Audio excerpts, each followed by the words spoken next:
Good morning, everybody, and welcome to the June Ask Your Guides live VIP event. I'm so glad you could join us. Sorry for the delay. I'm still trying to figure out some of these little weird quirks about this back and forth system, but we're here and that's the important thing. So welcome to all the people on Zoom. I'll be right with you.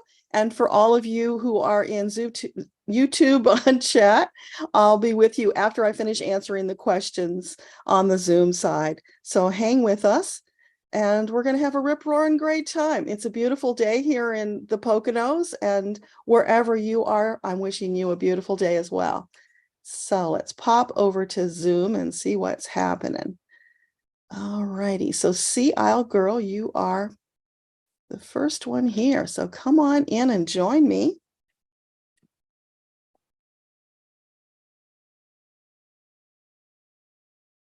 And here she comes.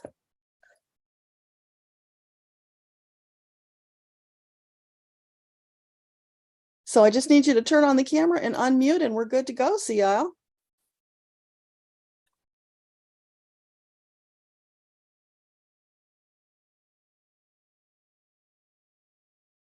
I don't hear you yet. I don't see you.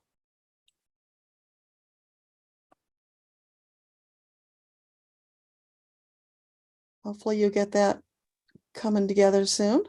Okay. All right. There you are. Can you turn on your camera? Let me see.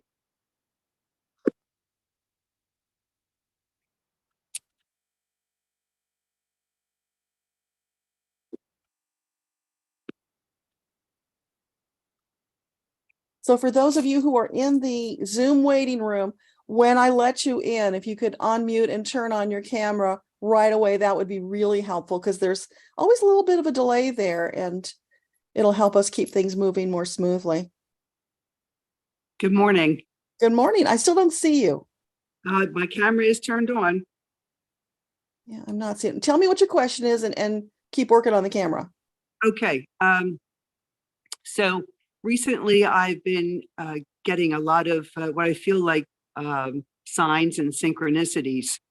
And I would like to know who among my deceased loved ones are trying to contact me, and is there a message for me? I have many questions, but I'd rather just leave it up to them to convey a message. Yeah, and if everybody can stick to one question, that will be helpful because there's a lot of people waiting and we want to try and get to everybody. So for Sea Isle Girl, is there a deceased loved one who's trying to get through to her? Yes, indeed there is. And could you identify yourself and tell us what your message is, please?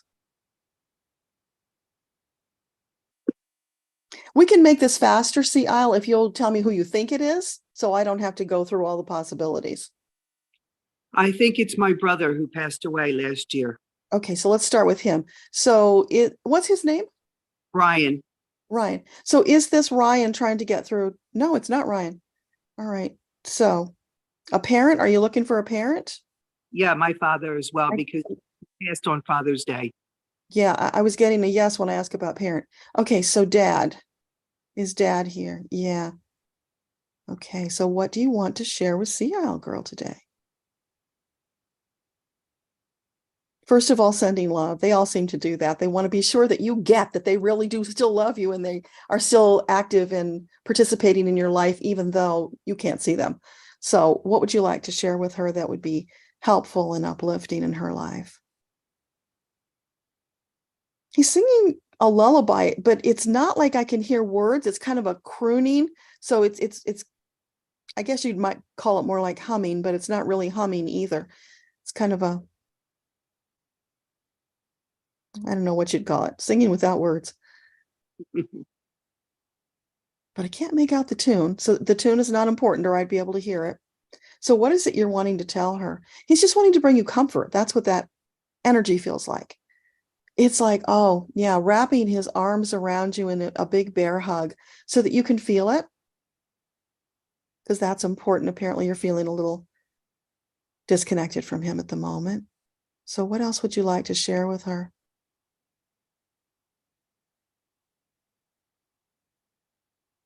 Of course, he's proud of you.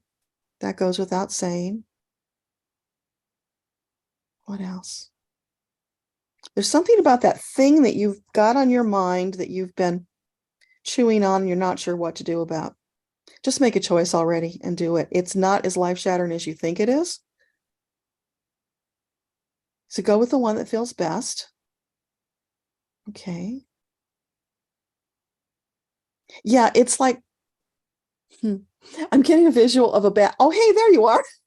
I'm getting like a bathtub, and you pull the plug in the bathtub and suddenly everything goes moving in a very good way. It's like it's just stuck. It's jammed up right now. You've got to make that choice and get moving. You don't want to stay in that stuck place because that makes everything else get stuck. And it doesn't feel good when you're there. So the fastest way to get all of your life moving in a positive direction, make that decision already, take the action, get going. And so what if it turns out it wasn't the best? You'll shift, you'll make a different choice, you'll change. That's what holds a lot of us back, that we're, chewing on our fingernails. It's like, oh, I don't want to make the wrong choice. But in not making a choice, you're making the wrong choice. Does that make sense? Yes. So it's really important when you're in indecision about something like that, don't stay there for very long. As quickly as possible, just say, okay. And if you can't make a decision, flip a coin. Don't sit there. Get past that. Keep moving, because that's a big obstacle that you've created for yourself, and you can uncreate it just as quickly. Okay, thank you. You are so welcome. Thanks for being here. And if you're not already, you can join us on the YouTube side for the rest. I will. Okay, awesome. Bye. Bye. Now just hang on. I got to find the spot to remove you and go to the next person.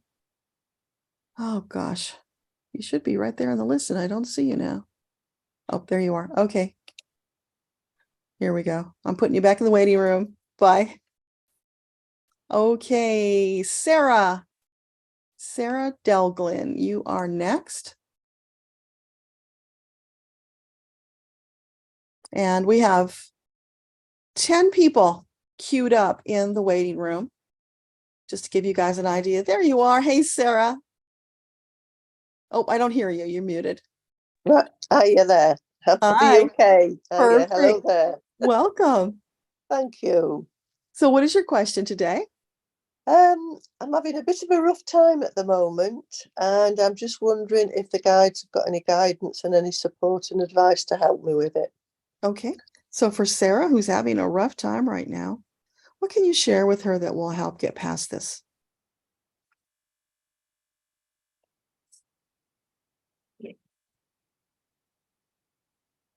I'm seeing this big wall. It's kind of a light orange. It's not a deep orange. It's a light orange. Almost like a pink grapefruit. You know, those really dark pink grapefruits. It's kind of that color.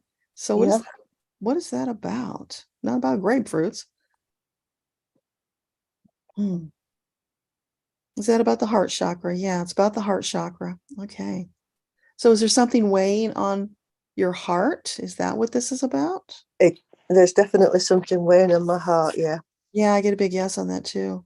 Yeah. So what can you tell her about that to bring her peace and ease? They're showing you going outside and singing with the birds. Okay, yeah. It's you making a deliberate choice to do something joyful that shifts your energy, which will lift the heaviness from your heart. Does that make sense? Yeah, going to nature, yeah. Is that something you can see yourself doing? Oh, definitely, yeah. Okay, so what after that? After she sings with the birds, then what? It's a choice, Sarah. You choose to hang on to the heaviness or to let go of the heaviness. It's really your perspective on it. You can tell yourself the story that whatever that issue is, it's just not all that important. It will work its way out. And you fretting about it, making yourself sick about it, isn't helping anything. So instead, hand it off to the angels. Ask them to pick it up, to facilitate working it out, and also to help you feel more comfortable and more at peace with it. And then, of course, you've got to shift your energy purposefully, consciously, allowing them to do it. And as you do that, I can feel it just kind of flowing away from your heart. As you do that, then be watchful for signs and messages from the angels, because they'll be bringing you information that will help you through. Right. Can I tell you what the problem is? Yes, yes. Yeah. My partner's been diagnosed with a terminal illness, so I don't know how long I've got him for. And it's come very, very quickly. The start of the year, we were looking to buy properties and moving in together, getting married and everything, and then suddenly, April, everything's just crashed. And it's obviously it's difficult for him to obviously deal with, but I'm sort of like caring for him, and I'm seeing it from this side, and it's knowing what to do to help him, and just sort of like thinking, what on earth's happened to our lives in a matter of weeks? Well, so here's the philosophical point of view on that. The soul Yeah. doesn't leave the body until it's ready. It doesn't Yeah. matter what the doctor said. He's going to be here as long as he chooses to be here. That's the first thing. So if Yeah. you focus on that instead of the limited time you think you have left together, what you do have will expand, because it's all Right. perception. Time is an illusion. So Yeah. every day make it special, Mhm. because it's special, not because there's only 10 more left, right? Right. Yeah. Stop focusing on that. That's the first thing. Yeah, because one of the things is actually I wanted to get him home so I could care for him and get him decent food, good night sleeps. Yes. And he does he started walking again, and he started eating again. So that resonates. The soul doesn't leave until it's ready. That really resonates. Exactly. And here's the thing. It doesn't matter, again, what the doctor said. His soul can decide to stay longer. Miracles happen every day. Yeah. Yeah. Remember what they said? What was it, a few months ago, that Jimmy Carter was in hospice and we were all expecting any day he'd go? He's still Yeah. here. I think Yeah, he's waiting to hear what happens with all these trials, personally. Yeah. But Yeah. anyway, so if you focus on that side of it, it's always, for every problem, focusing on the positive aspect, not the negative, because that's what you want to expand.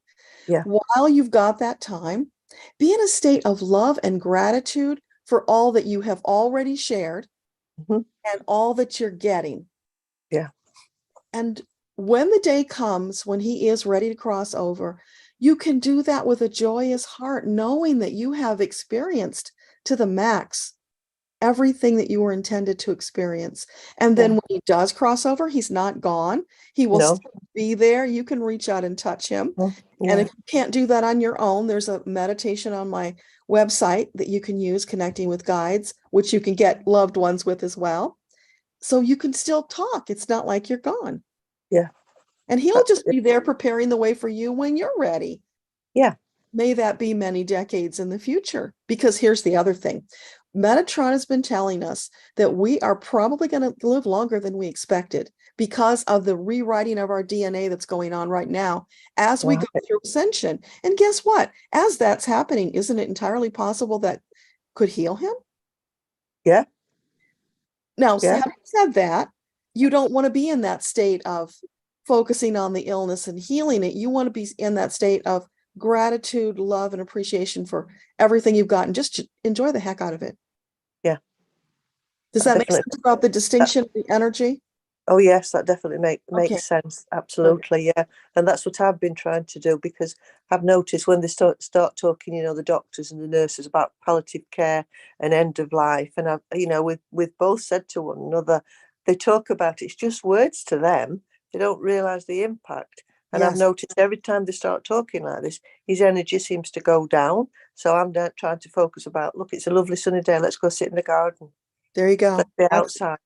Only Let's deal with the medical as much as you need to, right? And I must admit, actually, I do keep saying, miracles do happen. Miracles do happen. They do, absolutely. And we've just sold his car yesterday, and it went through so quickly. And I'd said to him, I said, well, you intended to sell your car when we moved in any case. It must have meant to happen because it's going so quickly. And hey, you get well again, you can buy another car. Absolutely. Yeah. Yeah. So You're writing your story every day. So write the very best story. Right. Yeah. Absolutely. Yeah. And don't listen to them. I mean, you take the little bit you need from them and leave the rest. Yeah. Because absolutely. Totally agree. Yeah. So you're on the right track with that. Don't let them get you down. You know the truth that comes from Creator Yeah. about who you are as a soul and who Mm. your partner is as a soul. So you Yeah. just keep living your life joyously with gusto, Yeah. because none of us knows when our expiration date is. And it's good that we don't, Yeah. because then we can get on with stuff. But you see, Absolutely. what I want you to get is, even if the medical people have given you a quote expiration date, Mm. they don't know. They're No. using their best guess. Yeah, You exactly. don't know either. Whether you're sick or whether you're well, you don't know. So keep living every day with joy, full out. And Yeah. that's the best any of us can do. Yeah, and I really do, and I keep saying this to them, miracles do happen.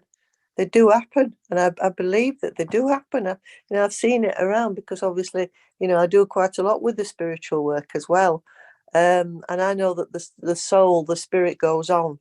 So Yes. they've never ever really gone from us. It's just the physical presence that we miss. Absolutely. And there's but, no separation. Yeah, exactly. We all go back, and the angels have been absolutely amazing, going to the hospital trying to find parking spaces, and each time I've gone, they've found me a space. That's beautiful. So Thank you for it's a bringing learning that. experience as well for me. Yeah. It's a learning experience. Yeah. Thank you for bringing that question for everybody, because it's an important message that other people need to hear. Thank you. Well, thank you for your for your reading. You're welcome. Brilliant. I hope to link up with you again soon. Awesome. Thank you. You be well. Bye. Thank you. Bye-bye. Bye. Okay, there you go. Dave, you are next. So here comes Dave. And while we're waiting for Dave to come in, we just had a really great example from Sarah. She didn't say exactly what she wanted at first.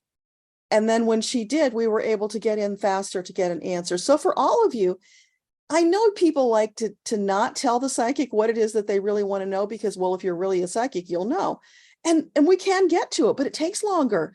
And there are a lot of people here waiting for answers. So if you just say right out what it is you want, I can get there faster, and we can get to your answer faster.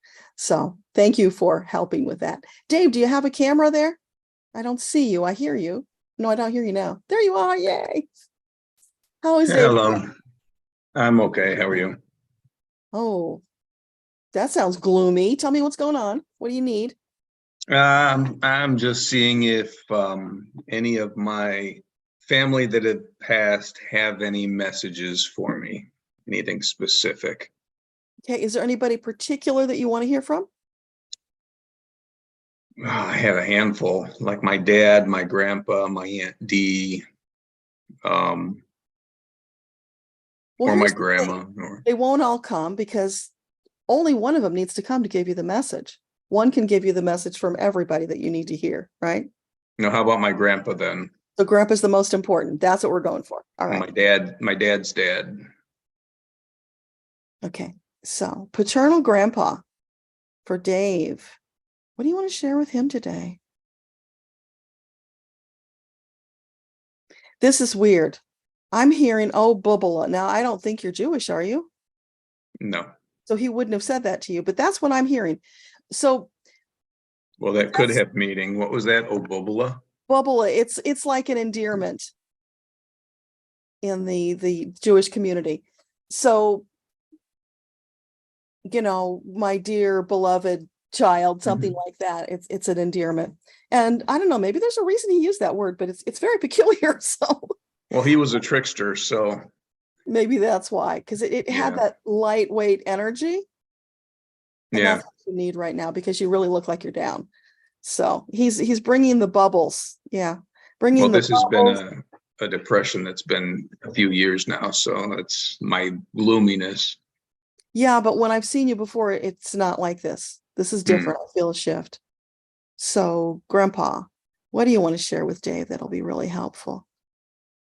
It's like, stop living under that dark cloud. Throw it off already. You've got the power to do that. It's a choice. You might feel like it's so heavy that you can't throw it off, but that is not true. You are creating your reality. So you can choose to let it go. Why would you hold on to it? That's self-torture. I'm stuck in responsibilities. Can't sell the house because I can't sell the house. overweighted with things and life and. Okay, so let's work on can't sell the house. Sometimes when you're in that kind of a stuck energy, it takes looking at it from a different perspective and considering things that you wouldn't have considered before. Like maybe you rent instead of sell. Maybe you decide, okay, well, I will come down in the price because I need it gone. It's more important for me that it's gone quickly than to hold out for a specific number. So these are the kinds of things I'm talking about. Yeah, I've gone through all that stuff. I mean, we've tried for 2 years to get this place ready, but it's just me here with 20 years of 6 people's stuff here, and I don't have any place to move it to. So I was considering renting a townhouse or something so I can move all the stuff there to get the house ready to sell. But even that is just a huge undertaking, and I just don't have the energy between work and everything else. So here's the problem. It's not all your stuff. It's not all your responsibility. Don't take it. You tell those people, you come and get your stuff by this date or I'm throwing it out. That will free you. They have no place to put it either. I mean, these are the kids. Doesn't matter. That's not your problem. You see, you're taking all these other people's problems. That's the gray cloud holding you down. That's well, my son's in the Army in Washington State, so he's not home. So he can't do anything with his stuff. Yes, no, you stop saying can't. He can choose to. He gets time off. If it's important to him to have that stuff, he will either send you the money to put it in storage because you don't have to pay it. It's not your stuff. You see, this is a huge lesson for you, Dave. This is life, big time life lesson about responsibility. You said it. You've taken all this responsibility for these other people, not yours to take. And you need to teach them that now so that you stop doing it and you can live your life. That's your opening. You've got the answer right there. You're choosing not to do it. I've tried and considered that. I mean, that was the first thing that I tried to get done when I decided you don't to sell try a and house. consider. You make a choice. And you say, listen, I have to get out from under this. This is ruining my life. I'm stuck here.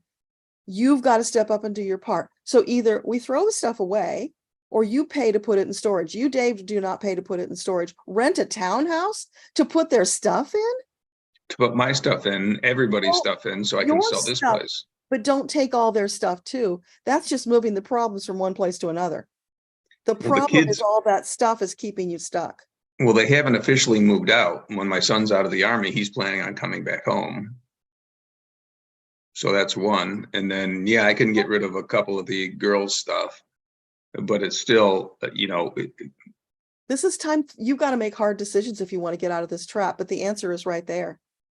You get the stuff out. Don't let the stuff hold you back.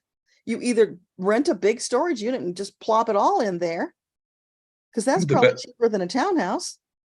No, the storage for all this stuff would be a few $100s a month, and it would be a few months at least. And what would it cost for a townhouse?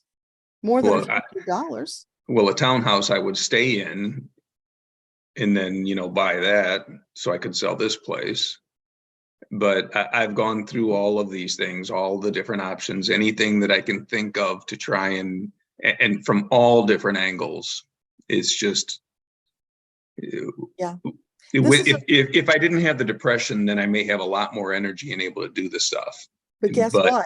If you get rid of the stuff, you might not be so depressed because that stuff is heavy weighing down on you. Oh, yeah, I know that for sure. Being stuck in my situation is contributing to the depression 100%. Yeah. So the angels are saying to you, Dave, you have a choice. You're choosing not to take it. You're choosing to stay in depression. I'm feeling pulled to just walk away from it all. Well, just leave everything, the furniture, everything else, and start fresh someplace else. Just walk away, let somebody else deal with the bank and everything else, and just walk away. That makes a bigger problem long term, and that doesn't serve you. So isn't it really that you just don't want to tell your children they got to get their stuff out? Oh, no, I can tell them, but they have no place to go. That is not your problem. Make it their problem. My children are my responsibility. Not when they're adults. Well, they're not fully on their own yet. They're just Hey. taking the steps to get out there. And I don't want to ruin their life by forcing them to do stuff that my dad Oh. forced me to do. So you're ruining your life.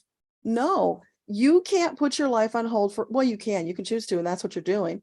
Or you can choose to start living your life by telling your kids it's time to grow up and take responsibility for your own stuff. Because you told me at the very beginning, responsibility is your problem. And through your words, The weight of responsibility is my problem. and that's karma. Every time you take responsibility that's not yours, the universe says, hey, Dave, great. You like responsibility. Here's some more.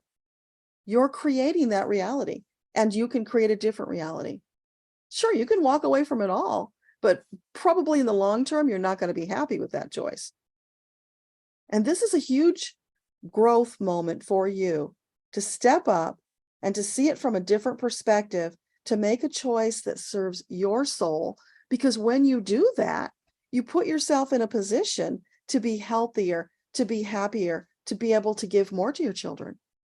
You're actually giving them less right now because you're depressed. So do this for them. Does that make sense? Whenever I get any little bit of energy, I take steps to get the house to sell. Okay. But that is very rare. No, here. Hire somebody, rent a storage unit. They will help you get all the stuff in the unit. If you can't All do that it yourself, takes you money. hire. Well, it does, but it's less money than holding on to a house that you can't sell. Not if I'm paycheck to paycheck. Then you call on help in your community, your family, whoever, get somebody to help you. It's all there for you. You've just got to make a choice and take action. And here's the I thing. have no family around, and I don't have any family around that is in a position to help. My closest family is 4.5 hours away, and I'm broke, and they have twice as, or I'm broke and I have twice as much money as they have. Would you drive 4.5 hours to help one of them if they ask you? Yeah, but they don't come out here. Maybe because you haven't asked them. Oh, no, we've asked. I had my sister come out once, and they brought a trailer, and I moved some stuff into the trailer, and then I put it in the basement at home in Michigan. Bottom line, you've got to make a different choice. You're just piling more problems on. You got to get this down to the root. The root is getting you and your stuff out of that house. How can you make that happen? Can you ask friends or go on your local Facebook community and say, hey, I'll make you dinner if you'll come and help me move this stuff? Or I'll trade a favor with you. Get creative, Dave.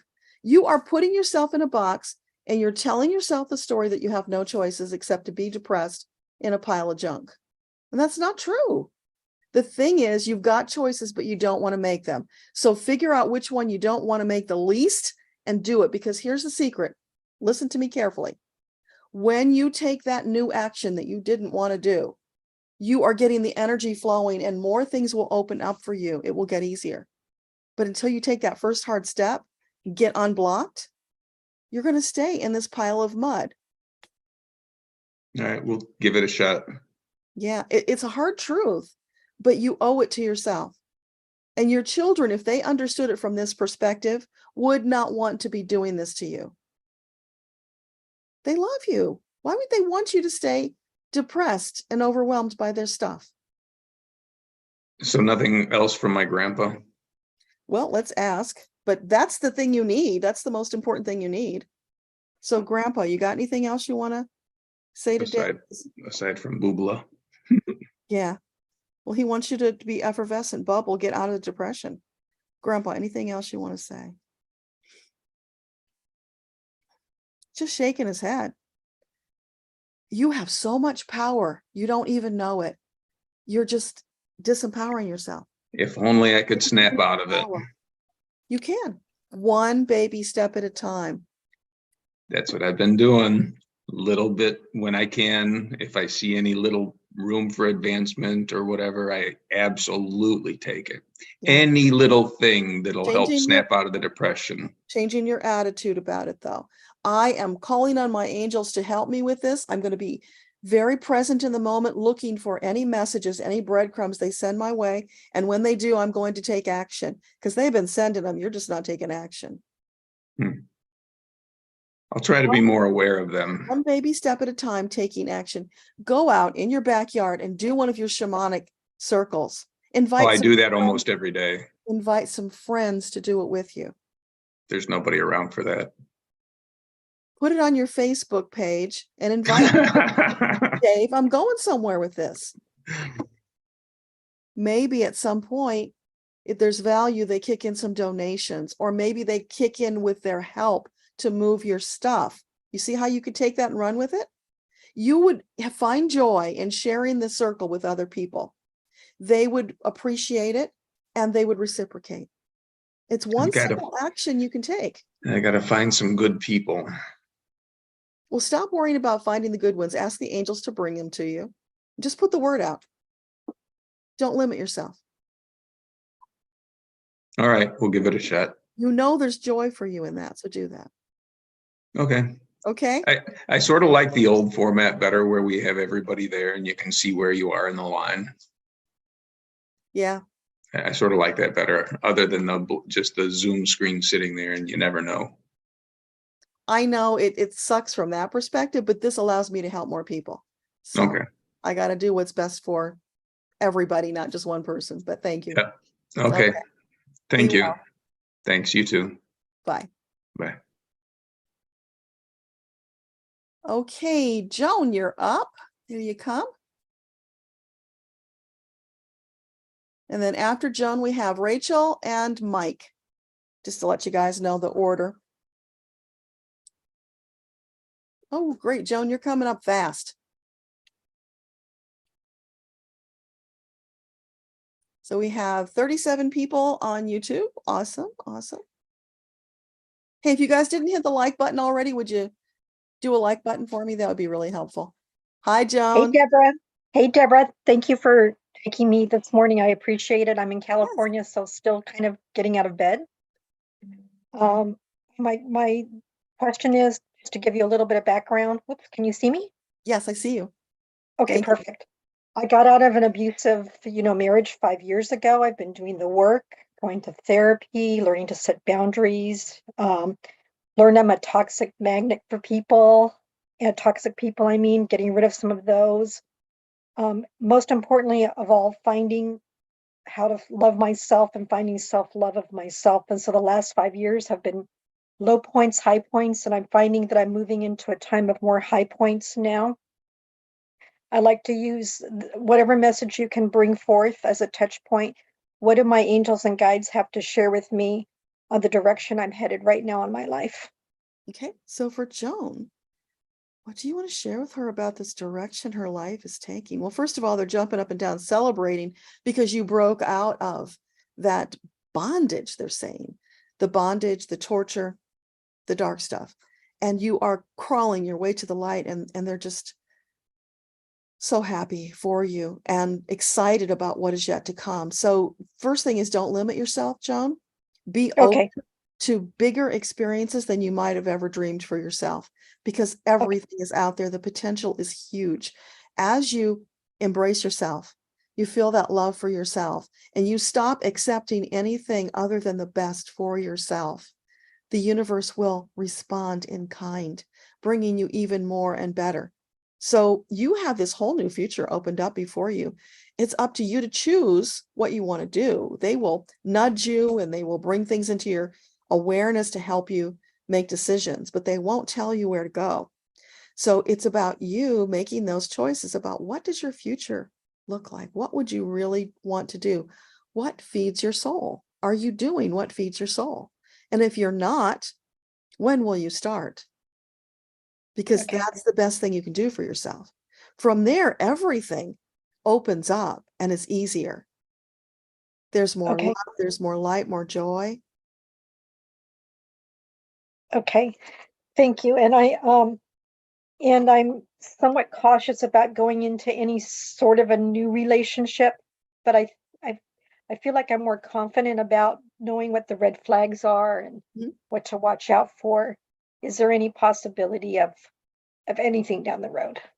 Okay. So possibility of a relationship down the road for Joan. Sure, there's always the possibility, but don't be in a hurry. Take care of you first. You want to deal with all your stuff. Clean your Yeah. closets, right? Get all that energetic gunk out of there. The emotional trauma, resolve that so that you are coming from a space of being an equal, joyous partner. And then you will find the very best match. Don't be in a hurry until you've dealt with that stuff. Thank you. Thank you, Deborah. Thank you for telling me, or having the angels tell me I'm headed in the right direction. I really appreciate it. Yeah. That's all that I step at a time. You're climbing that ladder back to the light. Yeah. Thank you. Thank you, Deborah. You're welcome. Thanks for being here. Thank you. Okay, here we go. Rachel, come on in. Then it will be Mike and Eileen.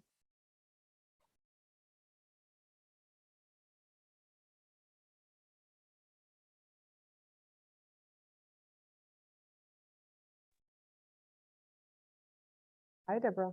There you are. Hi. Hi. How are you? Thank you for doing all this. Yeah. Are you in a cafe? Let me just turn YouTube off because it's echoing. Okay, Oh, you can yeah. hear me, right? Yeah, I hear you fine. Okay, awesome. I'm in the library actually, but it's a bit silent, but okay. Yeah, interesting. I liked what you said to Sarah as well. It helped me as well. And I think I'd like to, first of all, keep it general, like, what guidance do my guides have for me? What's my next step? So what would you like to share with Rachel today? I'm hearing Tarara Boomdier, so they're celebrating with you. Yeah, and what I'm getting, Rachel, is that you have this whole new chapter of your life that just opened up. You're stepping into something that you've been wanting for a long time. There's a lot of joy there. So this bugaboo you've had forever about the YouTube channel, bring that joyous energy to your channel. That's what it's missing. Because people are attracted to that, like moths to a flame, that joyous, upbeat energy. And I think it was last month you said something about you weren't sure how to bring the fun. Here it is. Capture those feelings, the exhilaration of this new accomplishment and this new chapter, and fuse that into your messages. It's funny you say that because I still haven't felt the joy because I've been so challenged this week with a lot of tension and a lot of teeth but issues as yeah, well. that's just stuff. You see, you're focusing on those little nitpicky, stuffy things instead of the big picture of hallelujah. How long have you been working on this project and you've just done it? You bought that apartment. That's huge. Yeah. You see, you're not giving yourself the No. opportunity to experience that exhilaration, and that's what you need to do, because then you'll know what it feels like, how to do it, and you can share it with others. So maybe you make a video about how excited you are about this apartment, and maybe you even do a tour of it when it's ready. Yeah. Talking about that, I have actually another idea about topics because I need to be more specific for my YouTube, and I'm helping a lot of people with their speeches and their presentations and improve their speaking and delivery. And I'm thinking about talking more about that. Try and see how it goes. Or here's the thing, if you can find a way to bridge it from what you're teaching, so there's a connection. So it's not like it's a whole new topic you're just bringing up. Then they won't feel like you've just left them behind. Because, when a channel goes off on a new tangent, they will lose followers who say, well, that's not what I signed up for. So bridge it. Show them how it can be important for them. Yeah. Maybe they've never considered it before, but now you're introducing something new to them. Well, I do see a relation in the fact that my channel is all about making money online and working from anywhere, right? And I always thought, well, I'm not making money from speaking, but I'm speaking all the time. And I think if you want to make money, no matter if it's online or offline, or you got to speak. Do you speak through your posts, or do you speak through a presentation, or do you speak through a training, or do you speak, so yeah. So I think yeah, you just said it. That's your video. That's the message. Yeah. So you're taking what you've been teaching them. You're saying, listen, yeah, sometimes it's a struggle to get this thing going. So don't forget to focus on being seen and speaking. And here's the way you can incorporate that, Exactly. right? And even if you're not making money from the speaking, because that's your expertise you're talking about, this Yeah. is how you can use it as a means to an end. So you've got the message there. Mm. Yeah, I guess what I'd like to know from the guides is, I mean, I know I'm a manifester, Deborah. Like I think something and I create. When I have a clear goal, I go for it. Like no matter what, I just picture it. I play the movie in my mind. I know I'm a manifester. At this moment, I'm not quite sure what next step is. That's why I'm kind of like, well, what are my guides telling me? Like, should I focus more on YouTube? Is it finally gonna break through? Should I focus more on Stop clients and worrying leads? about those details and go for the joy. That's what's wrong. You see, when Yeah. you manifest, you've got to be in that place of feeling it and the gratitude for what you've got and the Totally. excited knowing of what's coming. But when you engage in, yeah, but, which you just demonstrated for us beautifully a little bit ago, that stops the manifestation. Stop doing that. Instead of, oh, it's really great. I love it. I'm happy about it. But yeah, everybody's got stuff that they're not happy about, but focus on the good stuff. Be excited about it, knowing that more good stuff is coming, and don't let those other little niggly things get in the way. Even if you don't know what's coming, like I don't know what to focus on next. Well, Rachel, I don't know what's coming next either. That's normal. Because here's the thing, if you're living this journey from the soul perspective, you're creating it every single day. I might know what my next step is, but I don't know what's coming next month.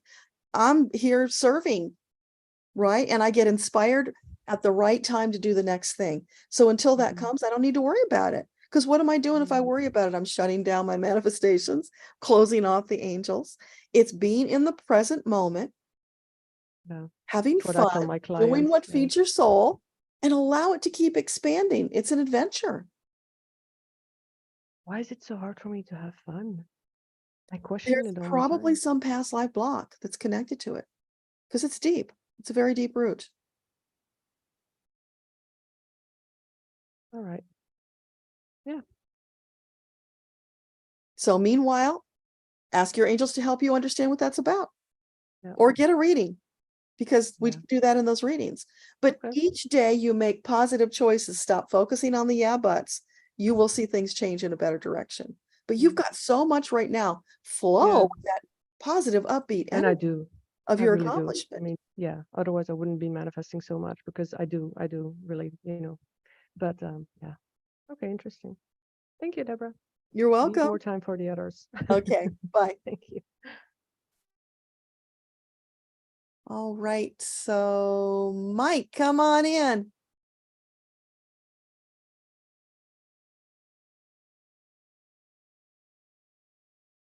And after Mike, we have Eileen and Danielle.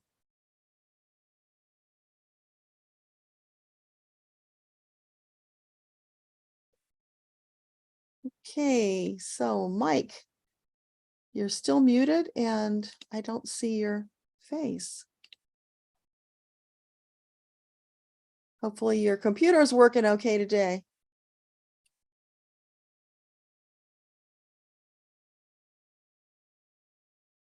While we're waiting for you, I'm just going to take a quick look. YouTube here. Hey, we got 27 likes. Thank you guys.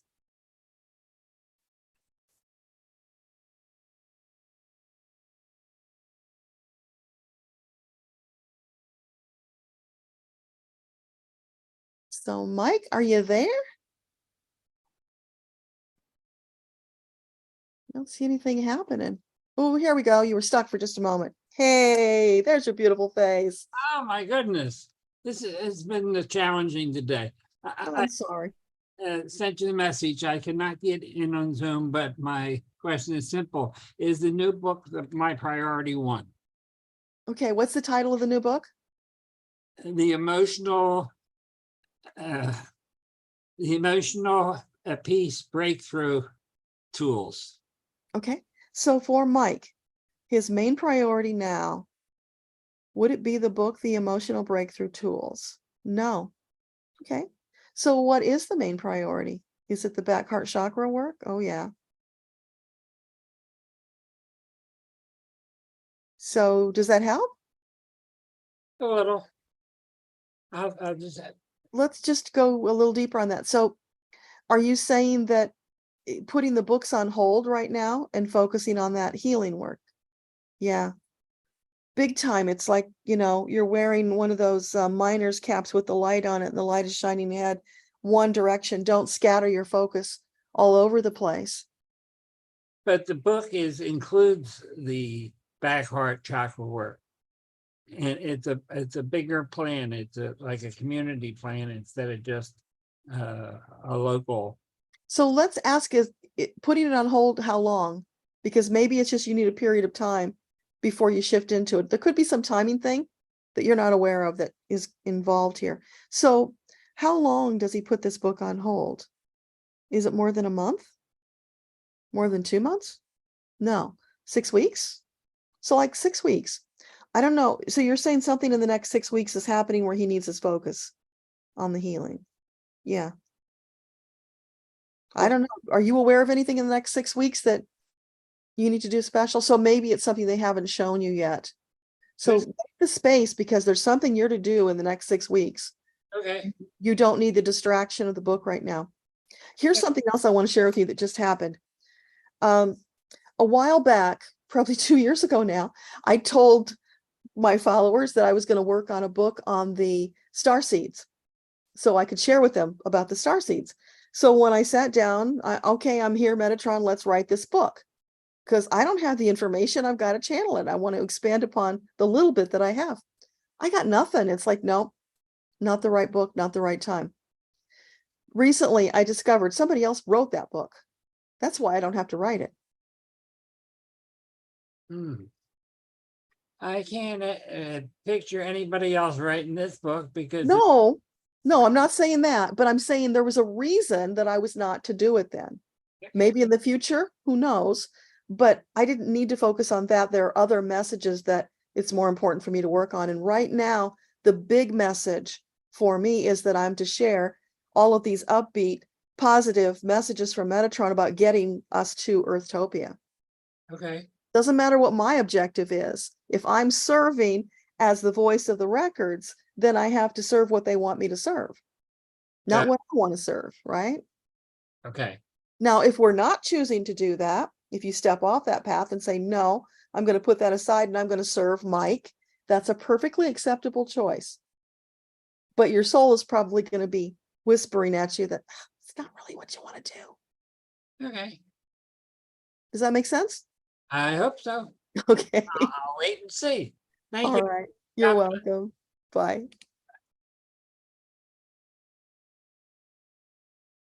Eileen, come on up.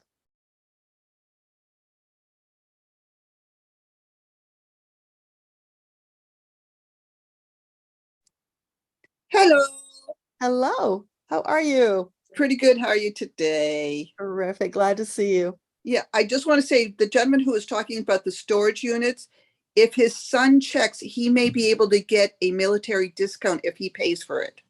Awesome. Thank you for sharing. So he should check into that because that's the one question that a lot of the stores, are you in the military?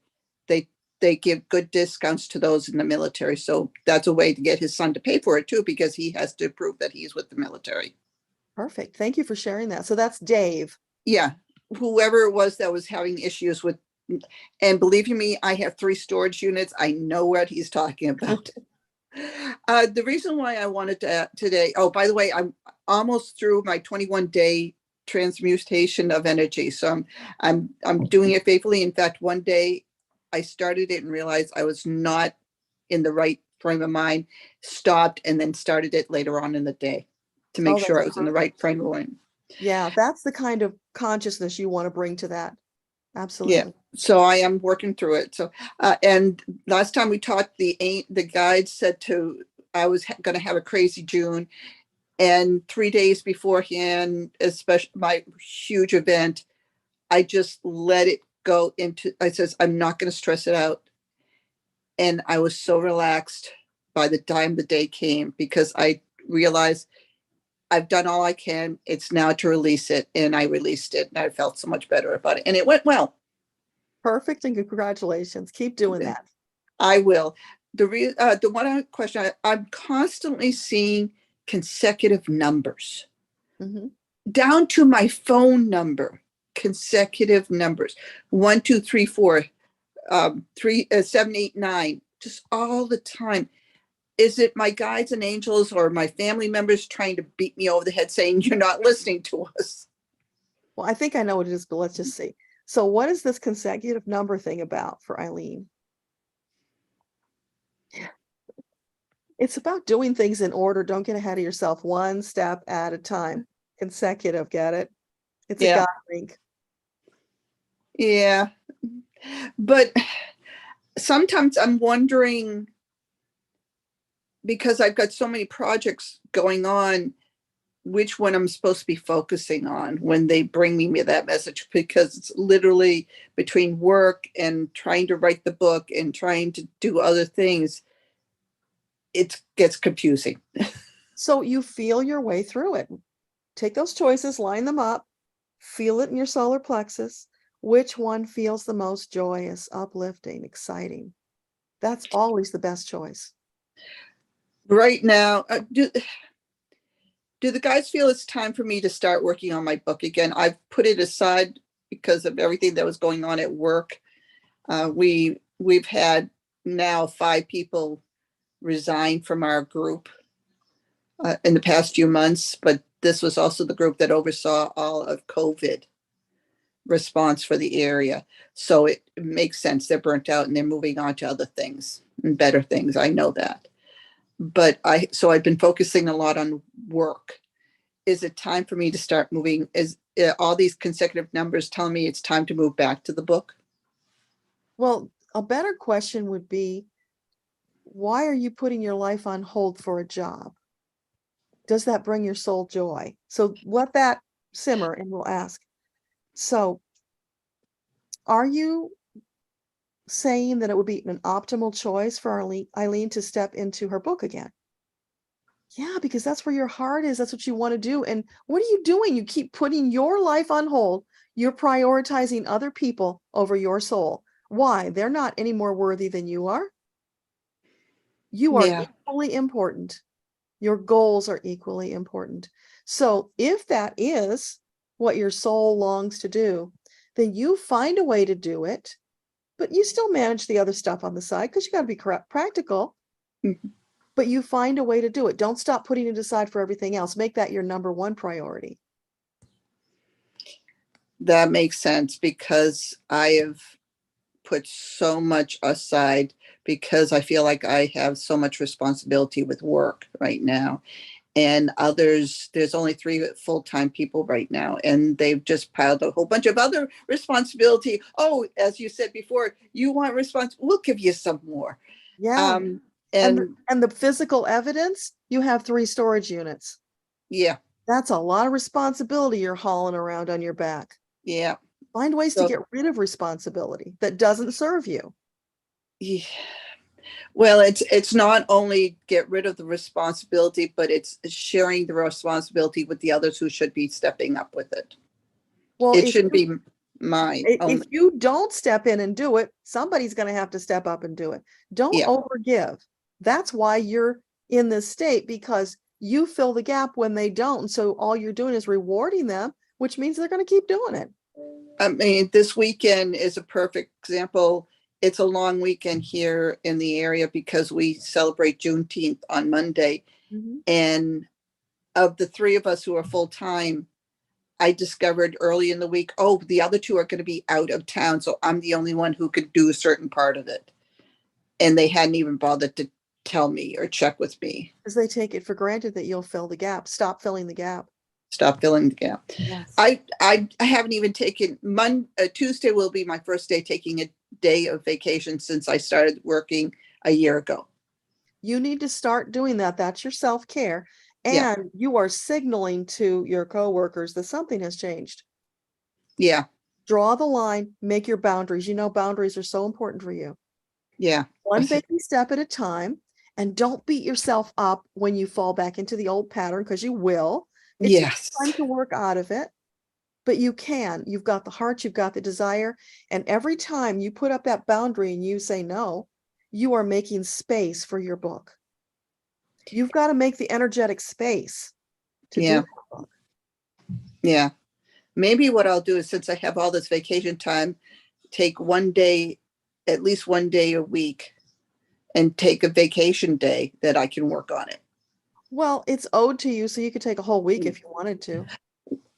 I think spacing it out right now is good, because it gives me, if I try to take too much time, it'll be crazy. But if I take midweek, I'm taking this day off, and then everything else goes aside, I think right now would send a message too.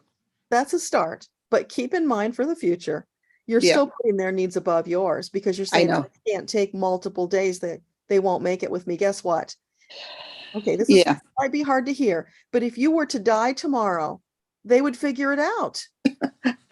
You're talking to someone who understands, who teaches continuity. So believe you me, I really, the single point of failure, I know I'm not a single point of failure. And right now, that's what I've become. And that's where I know that. Yeah, and you can choose to not be that. So And- for all of us, I think it's important to get that. None of us, because I say to Metatron, I got to get more of this done, because what if I die before I get it all done? And he laughs at me and he says, would it help if you knew you weren't the only one? Yeah. Don't take yourself so seriously. It's more Yeah. joy. Get out there and live your life. That's I know. what it's here to do. Not I to know. toil away to help other people take advantage of you. Yeah. It's exactly.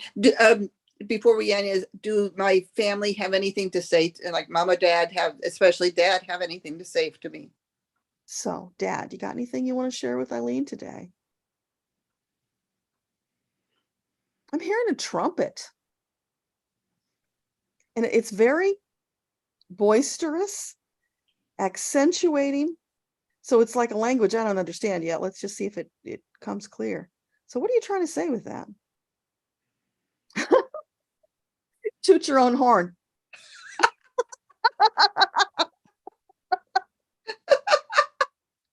Yeah, thanks, Dad. What? I hope. Oh, and Dad, hope you have a good day fishing tomorrow, because every Father's Day we never saw him. He was always off fishing. So Dad, hope you catch a good number of fish tomorrow. Yeah, he will. Oh yeah, he was a good fisherman. Oh, that's so funny. Oh God. And believe me, that is so it's so true, because I don't toot my own horn enough. Yeah. So, well, thank you so much. And I send love and positive white light to everybody listening. Thank you. Bye. Bye.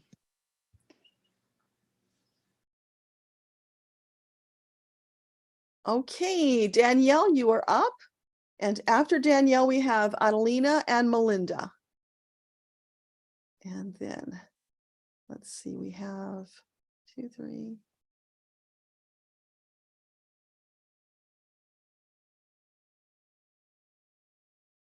So it looks like we have 5 more to go, approximately.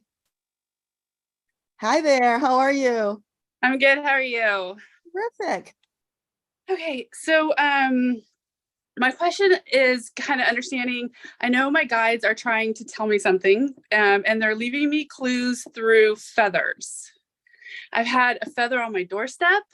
I was like taking Romeo for a walk the other day that I ran right into another one on the ground, just super randomly. So I just kind of wanted to see if there was something specific that they're trying to say. Okay. So for Danielle, what is it about these feathers? What do you want her to know? Somebody's watching you.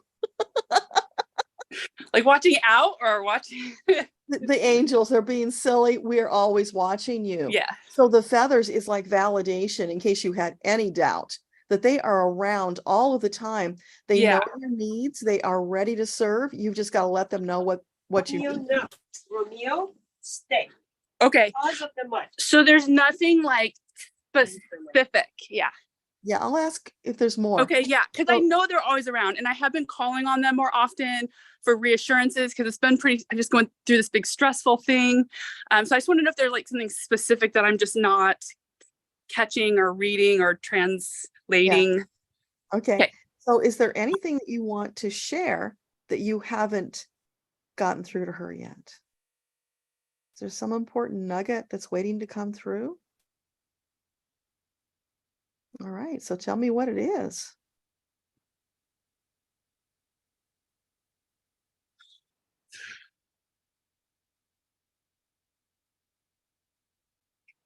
They're singing on and on and on and on and on.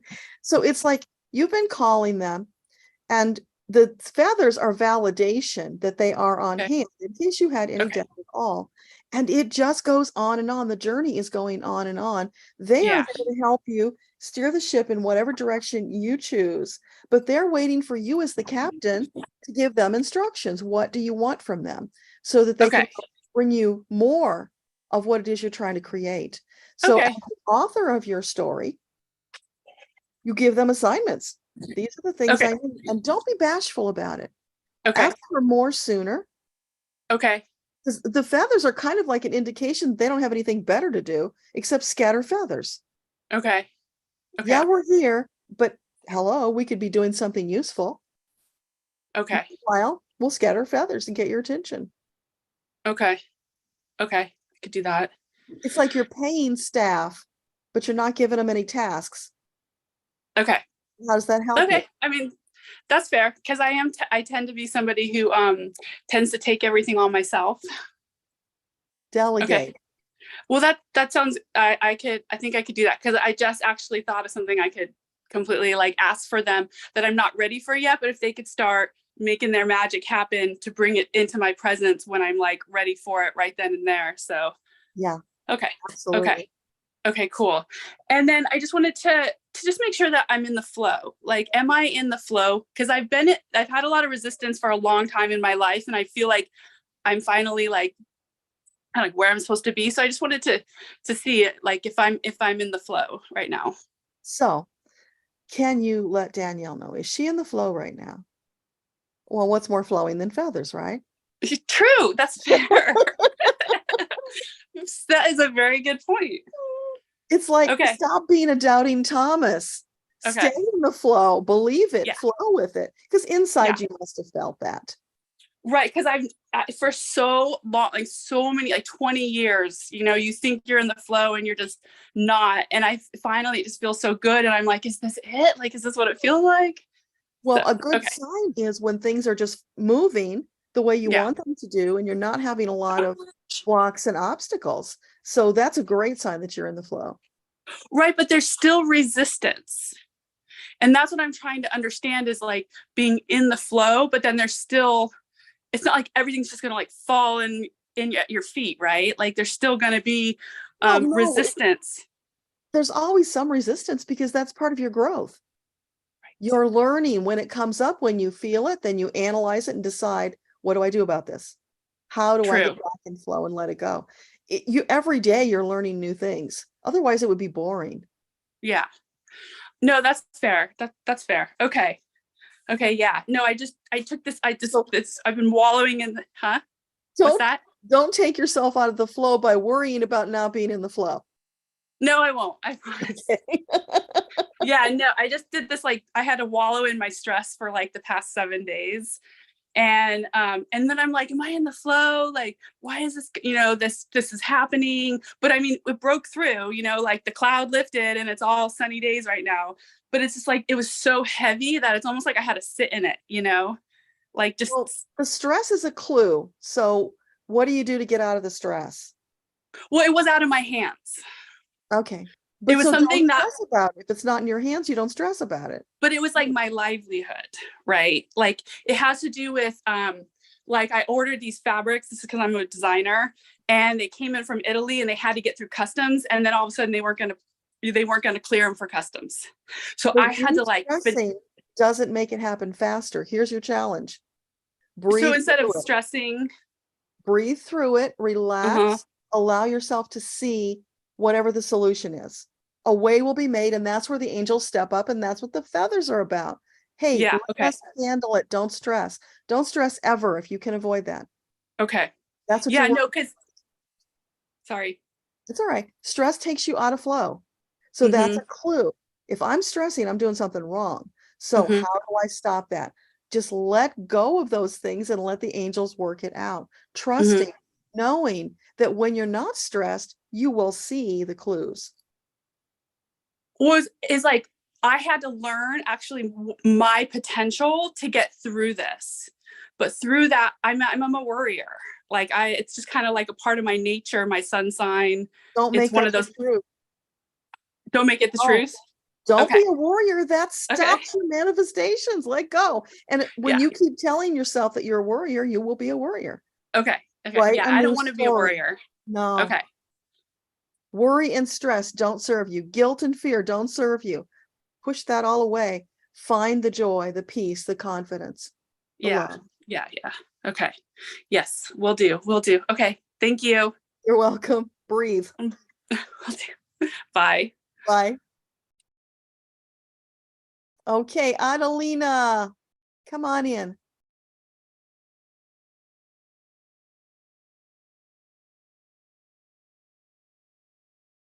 And then it looks like we have 4 people after Adelina. So we're doing pretty well here.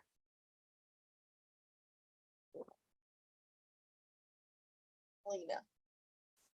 Hello. Hi. So we're doing pretty well here.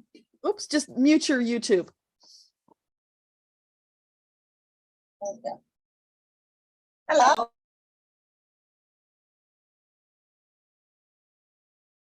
Now you have to unmute you.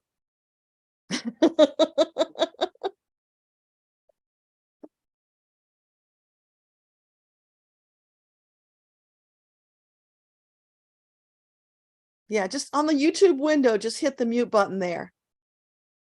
Or you can close it and open it up again later. How about now? Perfect. Okay. I won't tell you that I work in tech. I knew that. Yeah, it's good to see you again, Deborah. And Likewise, it's been a long time. yeah, it's been a while. And I was wondering if my guides would like to share anything about a career change.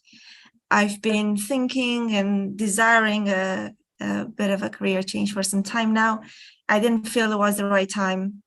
And I'm just wondering if there's anything they'd like to share.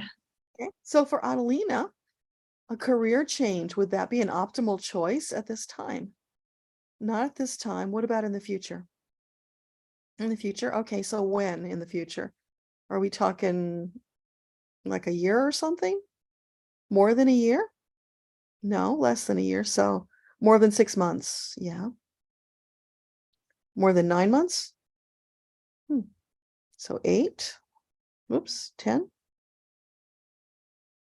10. 10 is a yes. So somewhere around 10 months. So are you saying that it's going to take her 10 months to find the right opportunity? That's not it. No.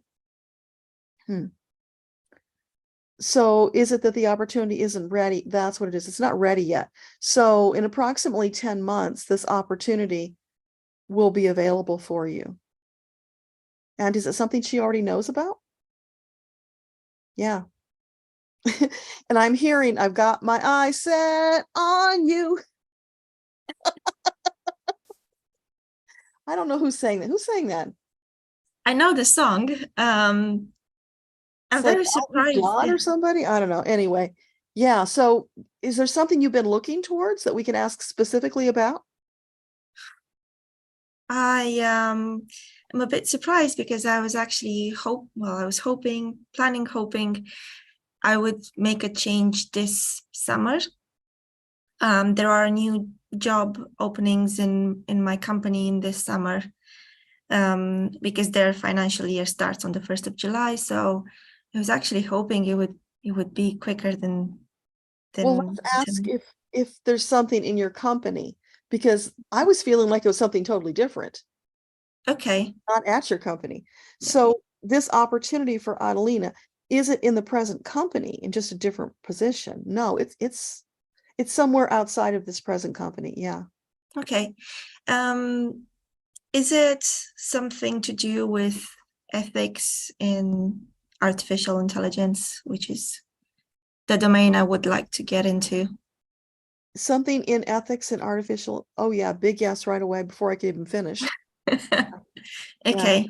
And so are there places that you could do that outside of where you presently are? The company where I am right now, I see them as probably the thought leaders in this space, or more advanced than The many other. angels just said they're not the groundbreakers though. They Okay. are old, established, and Yes. somewhat kludgy, right? Yes. Your opportunity is something that's new, upbeat, on the edge, exciting. That's what the difference is. So let's ask, would it be optimal for Annalena to take a different position within her present company until that becomes available? Yeah. Okay. So have your cake and eat it too, Okay. right? Are they able to advise anything about the location, or the ideal location? So this opportunity in 10 months, is it in proximity to where she presently lives? Yes. I'm wondering if it's if it's in Europe. So right now I live in London, but I am thinking about relocating. So ideally for me, I would like to work somewhere where it's Europe based rather than a specific country based. Immediately they said, you're using limited thinking. You can work remotely. Okay. Yes, I do work in tech. Don't limit yourself. Okay. And this new short-term position within my company, is this, can you give me any insight at all about this? Is it in the same space, or in the same space of ethical AI, or is it more on the technical side? What should I look out for? So the temporary job for the summer, is that in the AI space? No. It's in the technical space? Yeah. So something that will keep you. Is it in the sales space? Is it in sales? No. Okay. Definitely tech. Using your strengths. It's about using your strengths. And it's also about getting a leg up on what you're going to shift into. There's something in that new opportunity tech that's going to help you. It's like a step up. Maybe you're going to connect with the right person there, or learn some skill. I don't know, but there's something that's important there. I actually did apply for a job within my company, which is for this ethical AI, a technical role for ethical AI. Is this the, and I was wondering, if I should reach out to the hiring manager and put myself out there a little bit more. Is this the right one for me, or should I wait for something else? So the job she applied for the ethical AI now. Oh yeah. And should she reach out to the manager? Should she be more proactive in pursuing the job? Yes. If you want it, go for it. Okay. Oh, I really hope this happens. Yeah, it's exciting. I feel like, many years ago when I chose my university, I chose AI thinking that this will be big in the world someday. And I feel now is the time when it is, and it's actually a bit scary how big it's become. So I would really like to work in the ethics space. Yeah. Well, you have been creating this for a long time. So now it's just all coming together. Enjoy it. Thank you very much. I really hope it happens like this. Thank you. Yes. Keep us posted. Will do. Thank you, Deborah. Okay. Bye. And Melinda is coming in. So after Melinda, we have Gary and Sydney. And then we'll be heading over to YouTube to see what you guys are doing over there.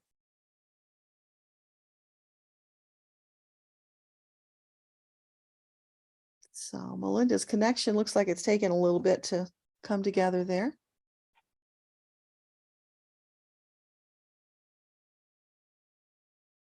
It says you're joining, Melinda, but I don't see you. It's really strange. Give it just a sec. Meanwhile, I'll take a quick look over at YouTube. So I see the first message. I just scrolled all the way to the top just to assure you guys. And that is from Alex, who says, good morning. I just wanted to say I'm grateful to have found a caring community. And I want to thank Miss Deborah for being generous and understanding. Oh, you're so welcome, Alex. Thanks for being here. And then we have Lottie, who's saying, thank you for the time. Should you rent or sell? So while we're waiting for Melinda, for Lottie, would it be an optimal choice for Lottie to rent? Sell. I get sell, Lottie, so I hope that helps you. Hey, here she comes.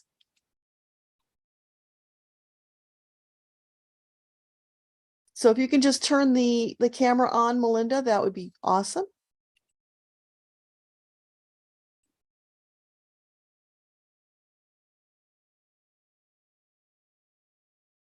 Now you're muted.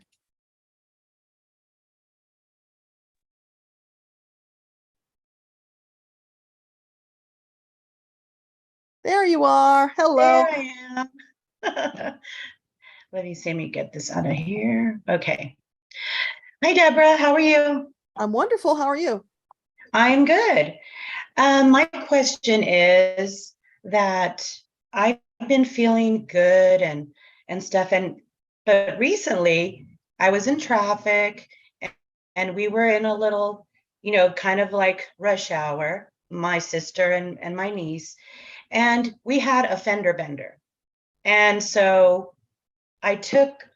we followed him because he tried to leave, and we got that dealt with. But my question is, was that a lesson for me since it came into my life, that situation, or is it to be more present? Like, what was the message there in that event for me?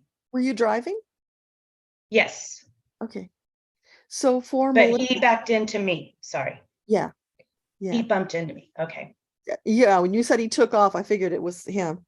So Yeah. for Melinda, this fender bender, is that a lesson? Is there something she's to learn from this? Yeah, I'm getting, were you worried about something? Were you stressing about something at the time when you're driving? Was there something really weighing on you? I don't 'Cause remember. it feels like there was heavy energy around you, and that attracts Okay. that kind of thing, right? All right. Is there more here that she's supposed to get? You kind of flesh it out a little bit. That would be really helpful. Yeah, because you are stepping up in your spirituality, you are moving up your vibrational frequency. It's like a little knock on the door to remind you that what you think about, where your thoughts are, what you speak about, you are creating reality with all of that. So make it uplifting, make it positive, make it what you want. Don't focus on those things that you don't want. Okay. There's a story from Abraham that I think will help you. Esther tells that she and Jerry were out and they were going to dinner somewhere, and they're driving in their beautiful Cadillac. They really loved that Cadillac. This was, before Jerry passed, of course. And as they're driving along, Esther notices an accident that had happened at an intersection, and she focused on it, and she made some kind of a comment like, it was too bad about what happened and what they got involved in. She focused her consciousness on it for just that moment as they're driving by. While they're having dinner, somebody crashes into their car. Yeah. And because she is so spiritually attuned, those little wobbles of being off of the path happen fast. So just that fast, she manifested somebody crashing into her car. And she's like, Abraham, I wasn't doing anything. Well, no, you were focused on that in a negative way, and you made that comment. So the lesson for all of us is, if that happens, quickly undo it. Say, oh, I take it back, or whatever you got to do to pull that negative thought, whatever it was, away, and replace it with something positive right away. Yeah. Might, cancel out whatever that wobble was. So the real big message is, it's validation for you about the work you have done spiritually, that you have risen to a higher level. So the rules are different now. You've got to be more careful about staying focused on the positive, not the negative. So Okay. something more serious doesn't come into your path. Yes. And that's what I thought, because the week prior I had this new vehicle, and I had a rock hit my windshield, and I'm like, no. And so I'm like, I'm just grateful that it wasn't bigger than that. But I have been like thinking, I don't want anything else to happen. And there was something else, that happened. So you're right. I was focused on that. So now I know to get right out of that quick and focus on other things. But that was just validation for me, because I kind of figured it was something like that. But this is just validating So for me that. thank you for saying that, because that brings up a bigger conversation. You were in fear about your vehicle being harmed, and fear manifests fast. Yeah. So you want to stay away from that. And the way to do that is ask your angels to come and put a protective shield around your car. Okay. You don't have to worry about it.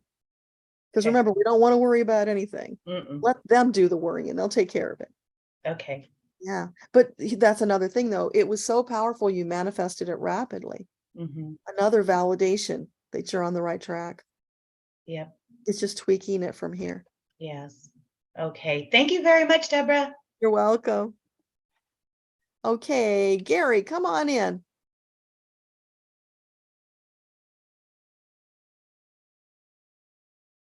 And then after Gary, we have Gloria. I thought Sydney was there, but I don't see Sydney now. Maybe she had to jump out. Okay, Gary. Coming up here quick. Just have to unmute for me and turn your camera on, Gary. There you are. Hi.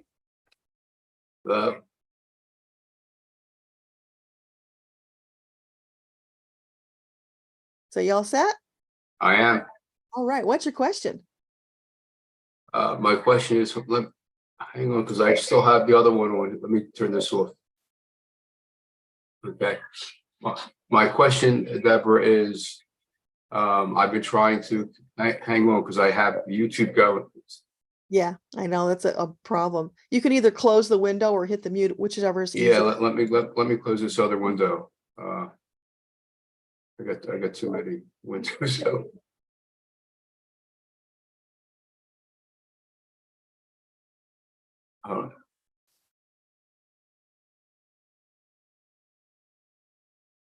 Okay, now I got it. Can you hear me? I hear you fine. Yeah, go ahead. Great. It's been a while since I've talked to you, and I think you do a great service to everybody who has the opportunity to meet you and hear your wisdom, what comes from above, or from wherever it comes from. But yeah, I've been trying for quite a while now to connect with spirit world in any form, fashion whatsoever. I meditate almost every day. I ask. I've been on some retreats. My last one was actually at the Monroe Institute for a week, if you're aware of what they are. But for some reason, people seem to be getting connected, but I just can't to anybody in the spirit world and to connect, of course, with my son. That's my main goal, to connect with my son who passed about 15 months ago now, almost 15 months. So I'm just wondering why I can't get through getting no connections in the spirit world. Well, the first thing to know is that's not true. You are connecting. They are talking to you. You're just not hearing it. That's for everybody. That's true. So stop telling yourself you can't. That's the first thing. Then look for the ways in which they are communicating with you. Are you feeling something? Are you noticing something out of the ordinary? Maybe you hear a little thing, but you dismiss it as your ego. That's how it happens. When you're in meditation, when you're sitting there quietly waiting for them to connect with you, you might feel something in your body. You might just get this thought that pops in that you weren't thinking that before. It just came out of nowhere. That's your angels. Look for all those subtle things and know that as you begin this practice, you're breaking through the ice little by little, right? What you get might be very small. The first time I did it, I saw a purple blob and that was all I got. But I Yeah, was so excited I get because purple got too, it. by the way, once. Yeah. No, you got something. You see, you dismissed it and thought it was nothing. That was a message. It was a beginning and opening. Be grateful for that. Go back the next time. Keep doing it. Go back and look for those little things. You didn't make that up. They gave you that. Does that help? Yeah, I kind of get that, and I believe that I've been getting occasionally a little something here, a little something there. Okay, but you said to me, you're getting nothing. You're blocked. That's not true. So you've got to shift. Yeah. You see, it's Yeah. your perception. When you Yeah. shift your perception and like, oh, I'm so happy and grateful, I'm connecting, I'm getting these messages, that puts you in the energy of receiving more.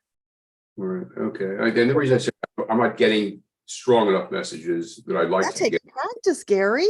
That doesn't happen snap of the fingers. Not usually. Sometimes Yeah. you've got to go through your resistance. And the way you do that is, first of all, believing that you are connecting. Mhm. Now it's just a matter of translating. So it's Mhm. figuring out which of those things you're feeling, hearing, seeing are actually from the angels as opposed to your ego. Mhm. So when you're in meditation, have a pen and paper, or if you type, have your fingers on the keyboard. Any Mhm. thought that comes through your mind, write it down. Don't be in resistance. Let it flow through you, because when you do that, eventually the things that start coming through will be identifiable as not coming from you. Don't try to block the ego from speaking. Just let it Mhm. flow through, ignoring it, waiting for angels to come through and speak. Does that make sense? Okay. Yeah, it does make sense. It does, and That's how you get through the block. You don't Yeah. block it. You let it Right. flow. Right. Of course, my main concern as I'm going through this process is trying to understand where my son is. The more I'm learning about the spirit world, there's so many dimensions to it, and so many places where people or souls can be. So I'm wondering where he is, and what state he is in, and how he's doing. Is Well, that something he's fine. He's in spirit, and he can be in more than one place. He's wherever he wants to be. Because when you're in spirit, that's the way it works. So for you, less worry about what he's doing, because he's fine. More focus on you and your connection. And then the day will come when you will be able to have that fluid connection. So just let that go. That's another block for you. Oh, He's you mean good. And he's like, Dad, come on, get with it already. Relax, go with the flow, listen to your angels, and they will connect us. But you have to run, or you have to walk before you run. Yeah, I've been crawling and trying to walk, and I want to run. And you have to be patient with yourself, because everybody does this in their own timing. Some have more resistance than others. Right now, you're working through that initial resistance. Now that you understand you are getting something, you can relax and you'll get more. And it will just keep building. Okay. Be patient. Okay. All right. Yeah, I will be. I just frustrated because I know people that just get so many clear messages. Well, because they're not in resistance like you are. Yeah. And that's not a criticism. It's just they're in a different place than you are. Right. I get that. Yeah. Okay. So don't judge, and don't be in that energy of lamenting that you're not further than you are, because that holds you back. Be in gratitude for what you're getting. That's correct. You're correct. I get that. I get that. Yep. Different Just my perception and thinking, and thoughts. Thank you. You're welcome. In the meantime, you can just make up what you think he's saying. If you do that, that's another technique. You're in your meditation, just imagine like you're daydreaming what he's saying to you. At some point, it will become real. That's another way of priming the pump. Right. And I send my thoughts to him. I try, obviously I send thoughts to him, trying to get our thoughts. But okay. I will try that technique as well. That is good. Don't try, do. I will do that. You're correct. I'm not going to try. I'm going to do it. Yes. Okay. Awesome. You look wonderful. Thank you very much. Thank you for being here. Okay. Bye. Yeah. So Gloria, come on in. And then Gloria is the last one I have on Zoom right now, you guys. So I'll be with you in a couple of minutes there on YouTube.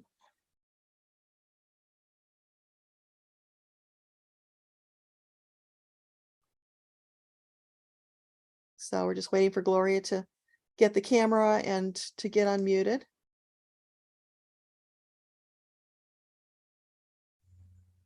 So Gloria, come on in. Hi.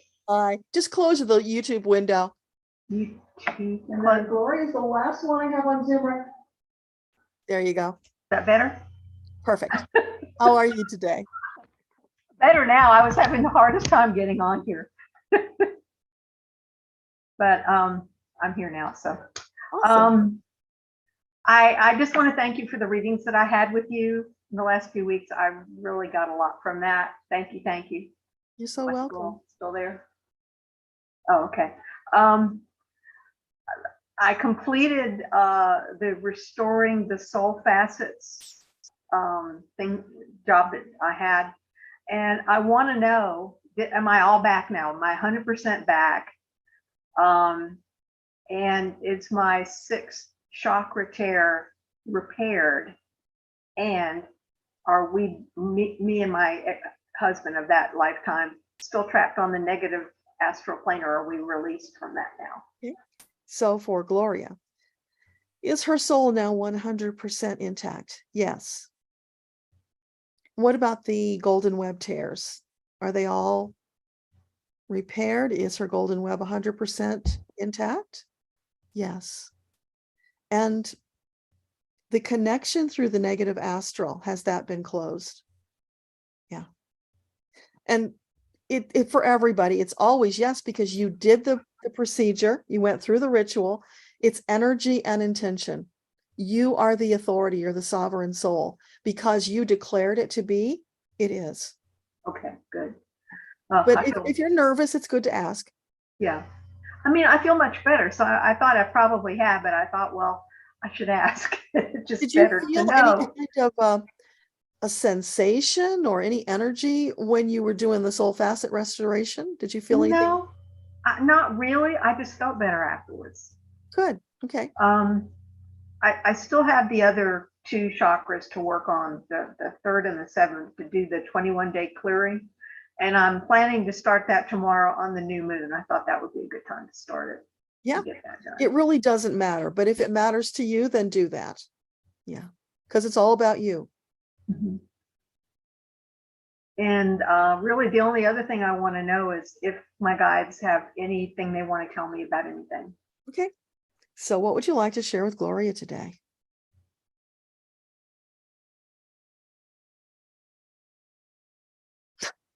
I'm hearing that song, Maybe Baby, I'll Be True to You. So what is that about? Is that about romance? Yeah. So are you saying romance is coming into her life? Yeah, something's coming, Gloria. All right. That is fun. Great. Okay. So is that good? Yeah, it's nothing that I was looking for, but yeah, I'll take it. Sure.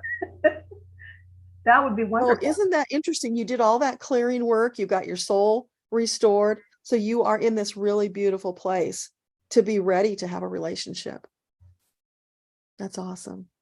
That's very good. I'll definitely be on the lookout for that while I'm getting all my other little ducks in a row for this summer to try to get moved. Yeah, with joy and exuberance for what's to come, because much excitement is on the horizon. Okay. Thank you so much. You're so welcome. Have a great day. I will. Thank you. Okay, bye. Bye-bye. Okay, you guys, I see Mike is back. Let me just check and see.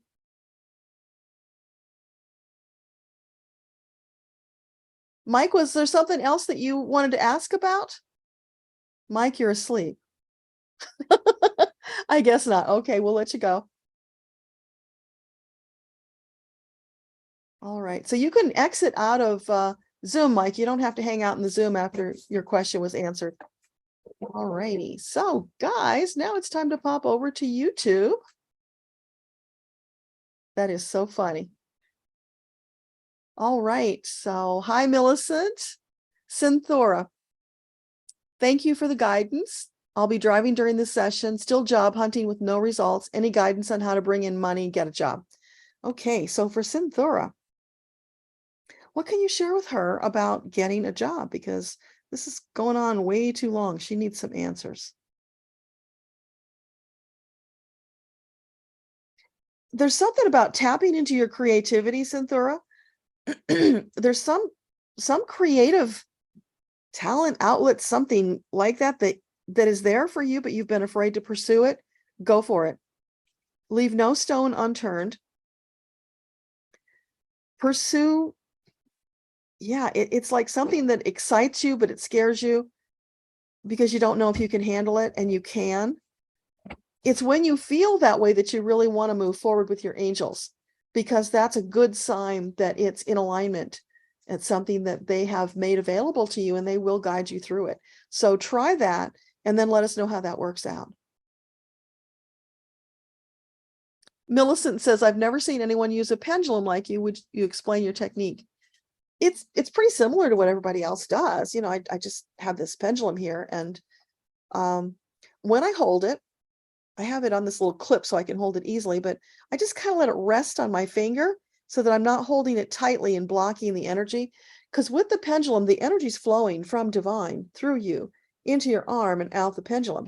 So you might see me moving it, and it sometimes looks like my whole arm and hand is moving. I'm not doing that. That's the energy that's coming through, because I'm literally just holding it very gently here, steady. You don't want to clamp down on it like, oh, I don't want to move my hand and freeze it, because you're blocking the energy. That's something big that I don't think a lot of people understand unless they're taught. And then the other thing I've noticed a lot lately that is a good thing for you to know is don't stare at your pendulum, because you're interfering with the energy. What you can do is, while I'm holding it here and it's doing its thing, I can see it in my peripheral vision. I can feel it when it changes directions. I don't need to look at it.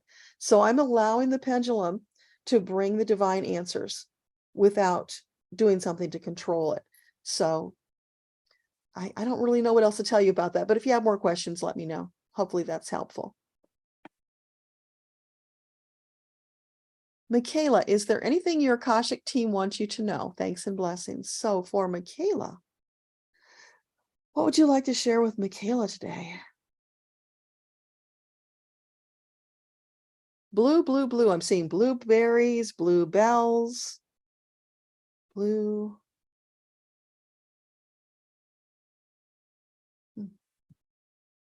Is that about the throat chakra? Okay, yeah, about the throat chakra. So are you saying that she's blocked in her throat chakra? She's not speaking? Something blocking you in the throat chakra. And is that she needs to speak up for herself somewhere? Is that what that's about?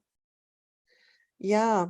There's something going on in your life, Michaela, where you need to stand in your power and speak from that place of authority and power that you're not doing. Know that you can call your angels to stand with you when you do it. You don't have to do it alone. They will help you with it, but you got to get that unblocked. So whatever it is you've been holding back saying, just say it, get it out of there so that you can move on, because it's blocking you from doing other things. So I hope that's helpful. Amanda, any guidance on a minor medical issue? Do you need follow-up? So for Amanda, does she need to follow up with this medical issue? No. All right. So what can you share with her about?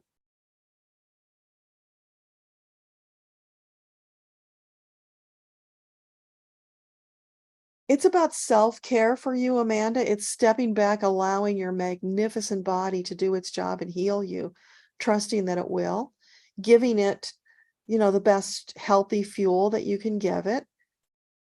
But extra self-care right now is going to boost the healing process. So that will get you through it faster. That, and just sending love to your body for supporting you, for carrying you through on this fabulous soul adventure that you're on. You're truly partners. And I think that stepping into that understanding, that awareness of a partnership with your body will help you to shift in some really positive ways. So yeah, that's all I'm getting right now. Hopefully that makes sense to you. Hey, Kelli, afternoon now. And Gloria, you did get into Zoom, so we're good there. Linda, good morning. Hi, Vicki, glad you could be here. Lisa, Good morning. Question to the guides. When will I purchase my own home that I can afford? 2 months ago, they said June, but that purchase fell through. Okay. So for Lisa, is it highly likely that she will be able to find a home that is in her price range? Yes. And can you give us a timeline for when that might happen? Is it still possible it could happen in June? Okay. Is it highly likely that it will happen in June? Maybe it's like on the fence. What about July? Yeah, it's still feeling soon, Lisa. And what about the one that fell through? It wasn't the best option for you. It was a trial run for you, Lisa, so that you'll be ready for the next one, so that it will go smoother for you. But it's looking like within 6 weeks, something should open up for you. So let us know how that goes. Dana, thanks for all you do. Please ask my guides what they want me to know. Okay. So for Dana, would you like Dana to know?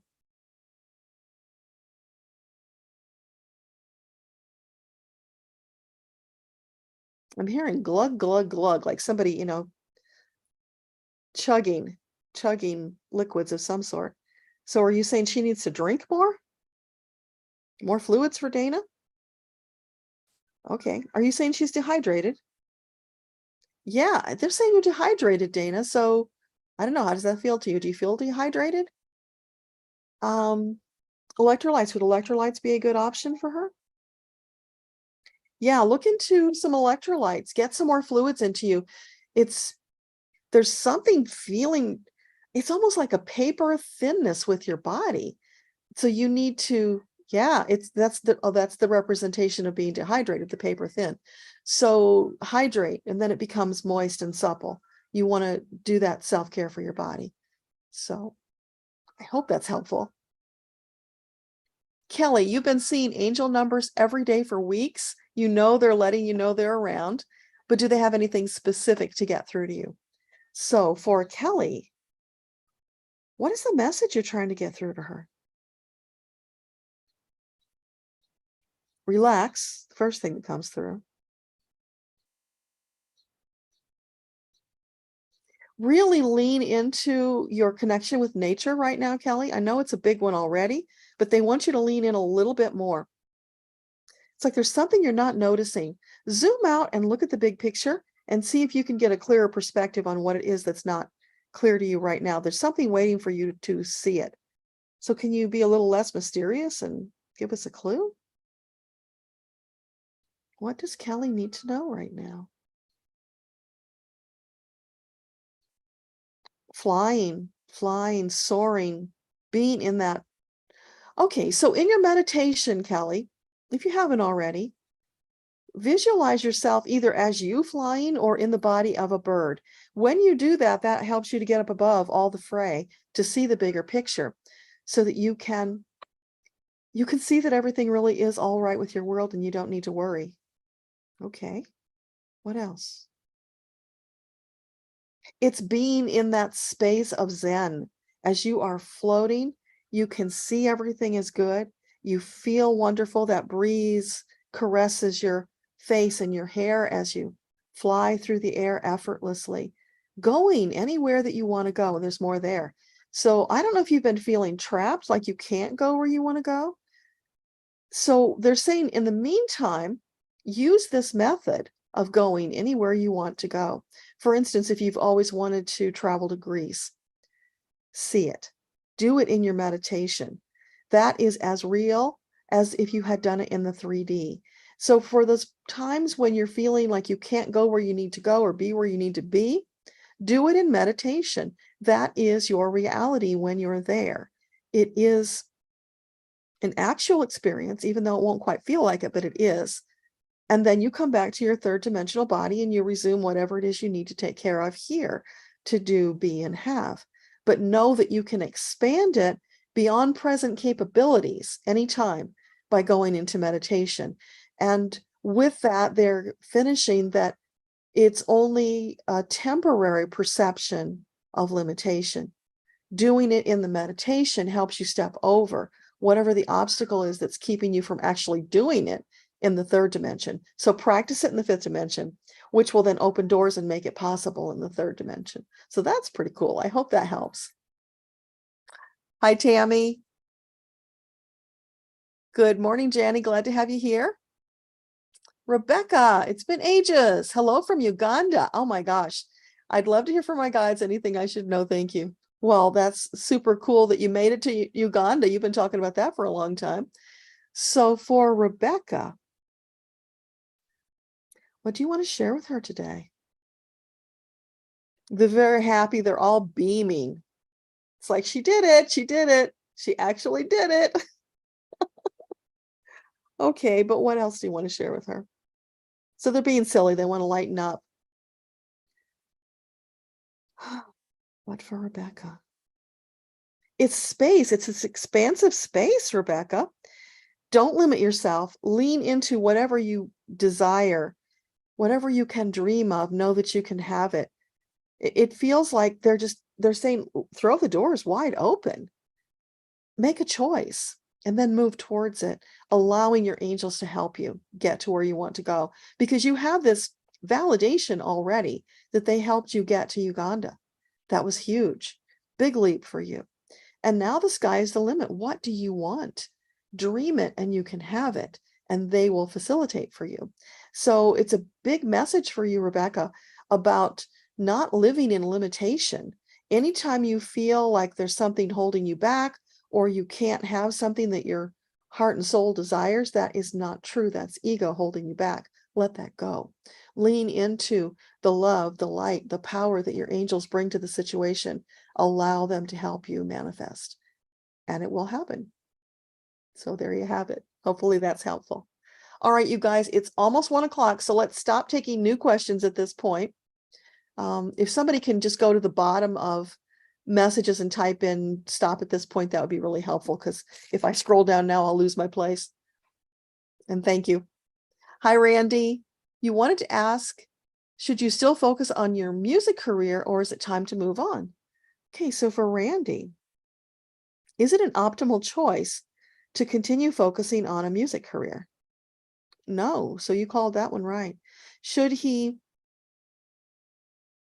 in a short period of time, transition to something else? Yeah.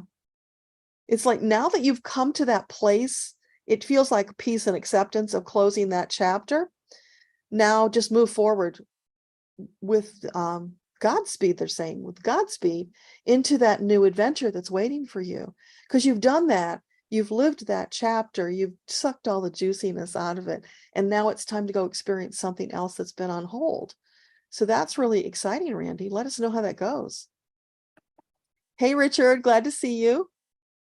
Dog walker, you're interested in knowing whether you'll live in New Hampshire again or stay in Georgia, which is best. So for dog walker, the optimal choice for her, sorry if you're not a her, looks like you're a her. Okay. So for dog walker, would the optimal choice be Georgia? What about New Hampshire? Georgia is right now is the optimal choice. What about for the future?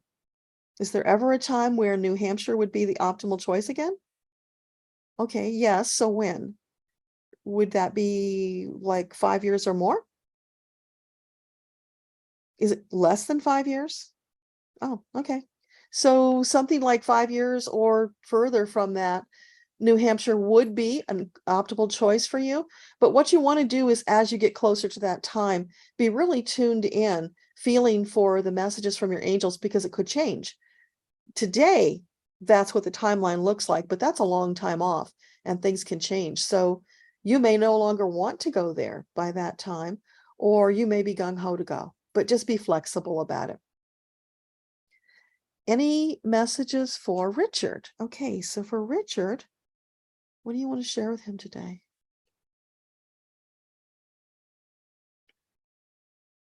Keep reaching for that peace that passes understanding, Richard. It's right there within your grasp. Hold on to it. Don't let go. Because that is your life preserver as you move forward through sometimes stormy seas. Know that you can be at peace even in the stormiest of seas, because there's nothing to be afraid of. You're on your path. Your angels are at your side. Just keep moving forward as you feel led, as your soul desires, knowing that they will take care of those bumps in the road for you. So you just keep going. Anything else? Are you saying bumpy roads are coming soon? Yeah, there's some big challenge on the horizon. Has it already started? No, it hasn't started yet, but soon. So like this summer, are you saying? So sometime this summer. Is it in the month of June? July? Okay. Something in July, Richard, that's going to be a big challenge for you. Excuse me. So be prepared for that, not in fear, not in worry or doubt, but in a place of confidence. And it's like, bring it on, because I got the goods and I can handle it. Knowing that you and the angels, you can get through that with ease. They'll take the bumps and they'll keep the road smooth for you, as long as you stay out of fear, worry, and doubt. So adventures to come for you, Richard, in July. Janny, does your grandfather, your maternal grandfather, have anything to share? You feel like he's trying to get your attention. So, Grandpa, is that true? Have you been trying to get Janny's attention? Yes. Okay, and so what do you want to share with her? You must have been a beautiful baby. Grandpa loves you, Janny. Just get a sip.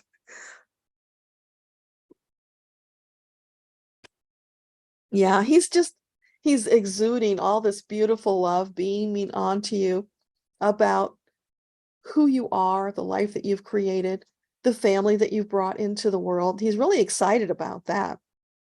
Just as you're excited about Eliza, he's excited about all the new additions to the family, enjoying how his legacy is living on. That's really appealing to him. Anything else?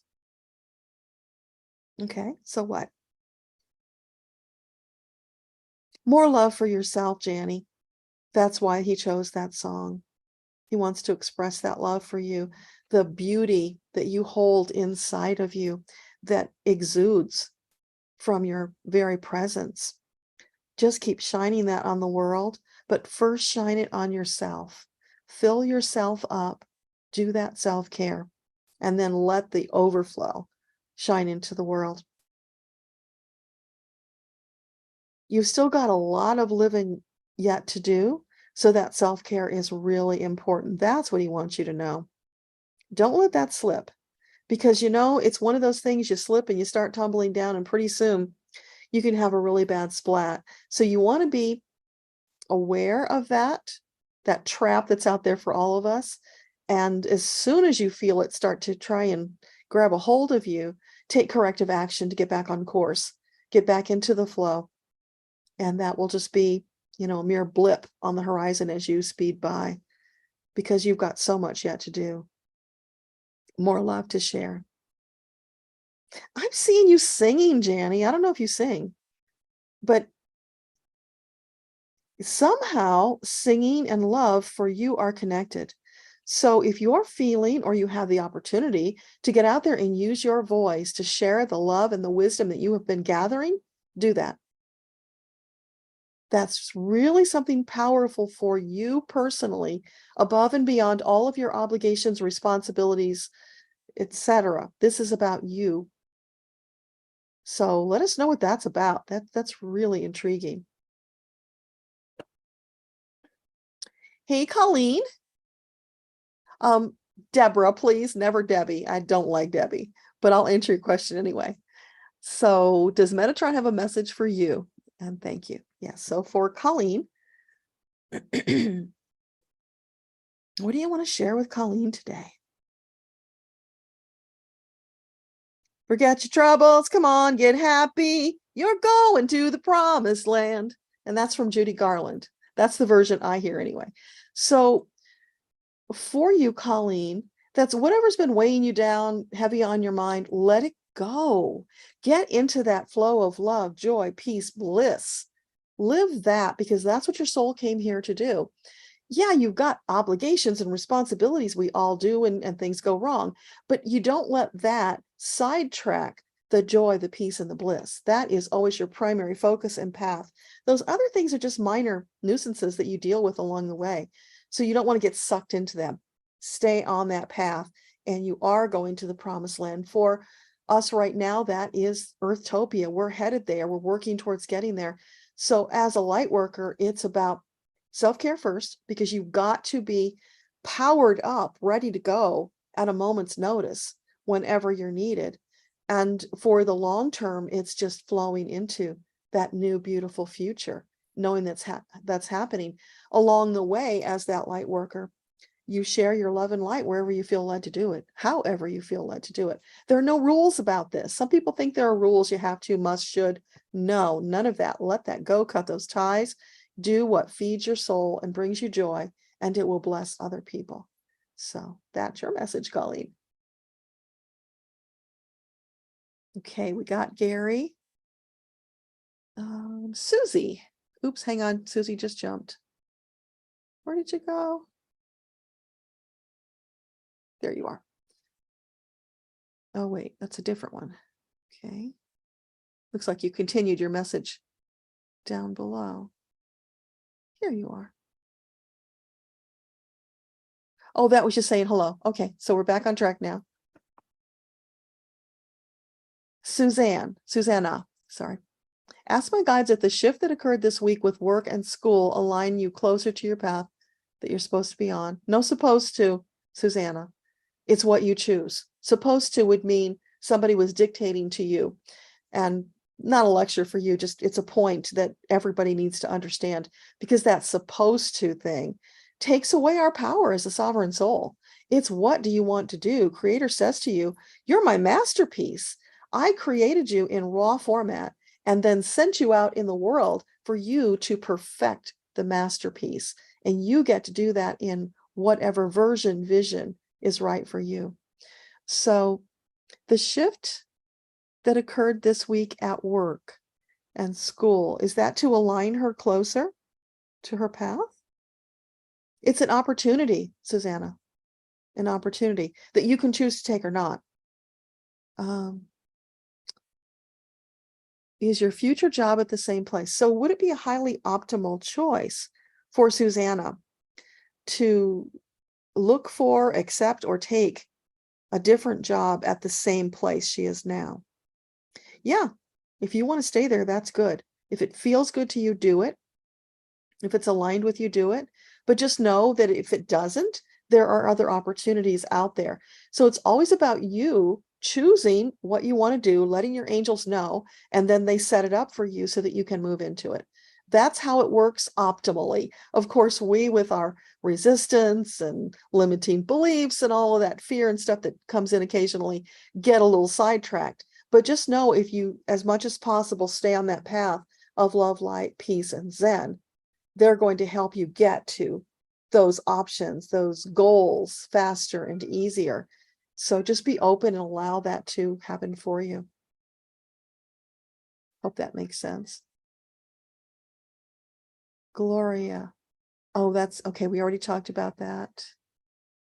Joan says, take one day at a time. If you rent a storage unit, let them all know you're paying for a month. That's a great idea, Joan. Yeah, that's a great bridge, baby stepping to get there. Absolutely. So Dave, I hope you got that. Simona, nice seeing you. Likewise. Does Gugu have any message for you? Okay. So for Simona, Gugu, are you there? Do you have a message you want to share with her? Get a yes on that. Okay, so what is the message? Oh, I feel this, the need to take a big, deep breath. It's making space, Simona. If that makes sense. I'm feeling the need to make space. And in doing that, making the space, maybe, is that about clearing clutter? Is that what you're talking about? Okay. In clearing the things that you don't need away, you're making space for new, fresh, powerful desires and needs to come into that space, because it won't stay empty, but you need to first make the space. And that's energetically as well. On a spiritual level, you're making that space so that you can step up to the next highest level. Is there anything else that you want to share with Simona about that? Yeah, just get busy doing it. Don't fret and worry about it. Just that one step at a time, move towards your goal. You don't have to eat that elephant all in one bite. You might know that. And, think about that. How could you even do that? It's impossible, right? But if you take it one small bite at a time and you keep at it over time, you will have accomplished the goal. So it's just one step at a time. Stay on track, keep working slow and steady towards the goal, and you will meet the goal. So let me know if that makes sense and if it helps. Betty, you hear excuses and you had to learn the lesson too. Yeah, I know. I was trying to not be too rough on Dave, if you're still listening, Dave. I didn't want to give you a lecture, but it's like sometimes you need that come to Jesus moment to say, snap out of it already. Until you realize that's what you're doing, you're not going to change the pattern. So I really hope you got something out of that, Dave. And thank you for letting us know that, Betty. And Joan also chiming in. So Dave, if you didn't read the comments, go read the comments. There's some more gold for you to mine here. Now we got to Susie's message. So Susie, when your stepfather crossed over, it came to light that he wasn't who he led you to believe he was. 30 years of deceit.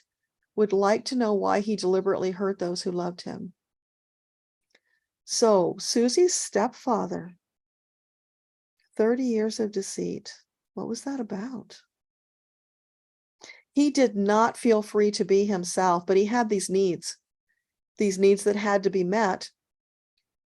And it was so overpowering that even though he did deeply love you, that was not false. That was not fake. That was deep love. That was care. That was being your rock. But there was another side of him that needed to be expressed, just as everybody has aspects of themselves, but he didn't feel like it was something he could share with you for whatever reason. And I don't know what that was, Susie. I'm not going there, but it was just something he didn't feel free to share with you. It's not that he was trying to deceive you. He still gave you all that love. That was true. That was not false. So if you can accept that that was true, that he loved you, and hold on to that, let go of the deceit, because it wasn't about you. It was about him fulfilling his need. And when you love somebody, isn't that what you want for them, to be whole? It's only sad that in that lifetime, he didn't have the opportunity to actually be free, to be his true self with you, because he always had to put on a happy face, like he was acting a part. And that's really sad for his soul. So we can send him love and intention that in his next lifetime, he's able to get past all of that and to be fully himself. So if you can shift into that understanding and acceptance, Susie, then you can still have that love and treasure, and it won't be stolen from you. So that's what your angels are wanting you to know as well. They're rubbing your heart chakra, healing it for you. Let it heal. Accept the healing and move on. So I hope that helps. Hey, Tammy from Wainwright, Alberta. Glad to have you here. Oh, you're getting so much support in the comments, Dave. I hope you got that. Thank you for the thumbs up, Rebecca. I appreciate it. Hey, Debbie, glad you made it. Follow the magical breadcrumbs. Absolutely. Big Magic by Elizabeth Gilbert talks about how others are inspired to write the same messages. The messages find the writer, the author. Made you smile when you read that. Yeah, I love her books. She's got such wisdom there. And you can just tell by looking at her that she's in that place of the peace that passes understanding. It just exudes out. And we're just fortunate that she's sharing that with us. So as we get that little crumb and understand it, embody it, and share it with others, then that's the best we can do. We're getting that out, as Metatron has called it many times, a positive infection that we share, because it goes from one to another and then geometrically progresses across the planet. And that's how we're going to have this mass transformation.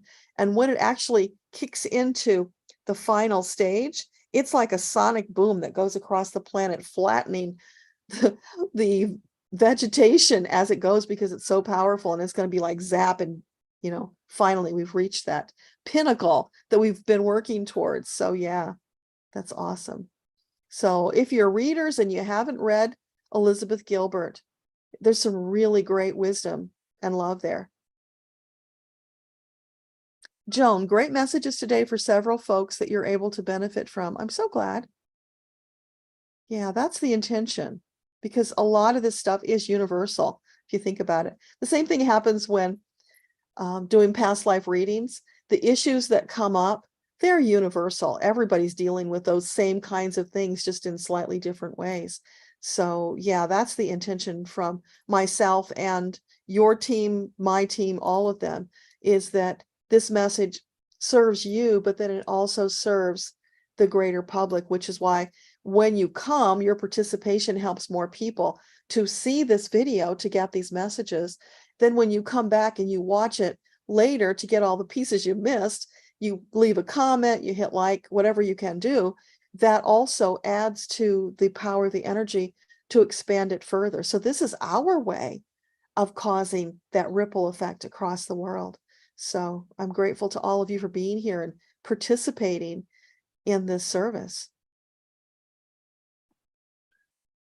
Joan says, thank you, angels and guides, for my message, and that I'm on the right path, changing my life in the journey of self-healing. Amen. Standing in solidarity with you on that, Joan. Absolutely.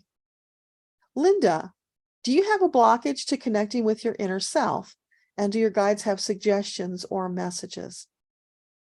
Okay, so for Linda, is there some kind of a blockage to her inner self? No, that's an illusion. They're saying you're already connecting with your inner self. You are just not understanding that's what it is. Because, you know, your inner self is speaking in harmony with your angels. The inner self, the higher self, whatever you call it, your soul, is connecting from that angelic perspective. So it all kind of melds together in like one voice. So it's not really important to distinguish the voices. What you want to get from your inner self, your soul, is what feeds your soul. What is that exciting thing that you want to do? Because you're not going to get that from ego. That comes from soul. So those things that you see, you desire, you want to get involved in, the things that light you up, that lift you up, that's your soul speaking to you. So it's just a matter of understanding that distinction. I think that's what was needed there, Linda. So let me know if that helps. Kai, what do your guides want you to focus on at work? Okay, well, it's not about what they want you to focus on. It's what you want to focus on, and they will facilitate. So remember that, because otherwise, if it's what they want you to do, you're a puppet, and we are not puppets. We are sovereign souls. So what would you like to share with Kai about work?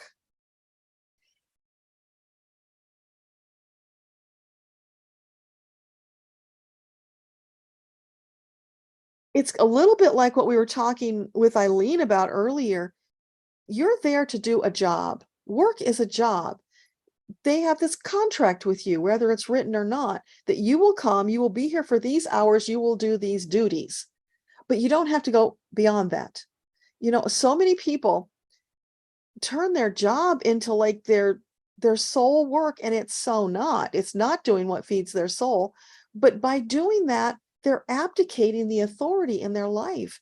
And guess what? These employers, there's hardly anyone out there that's going to give back to you the kind of loyalty that you're giving to them. So it would not be wise for you to overgive. You give what's required of you. You keep the rest for yourself, and you use that for your soul journey. Whatever it is that lights you up, that feeds your soul, you've got to make space for that. The self-care and doing what feeds your soul. It's a huge part of your soul journey that will allow you to accomplish the goals that you set out when you decided to come here.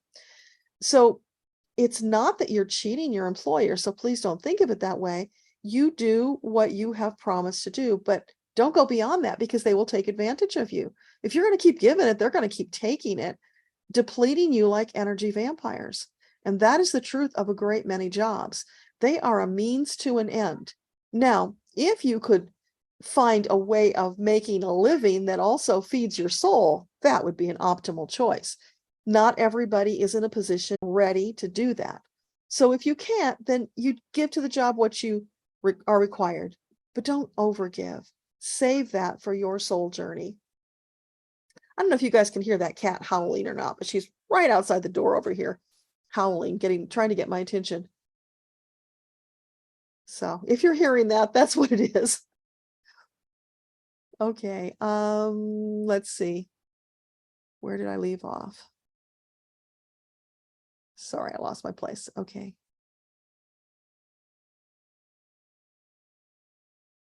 All right, there's just some conversation, cross conversation. I'm scrolling through to get to the next message.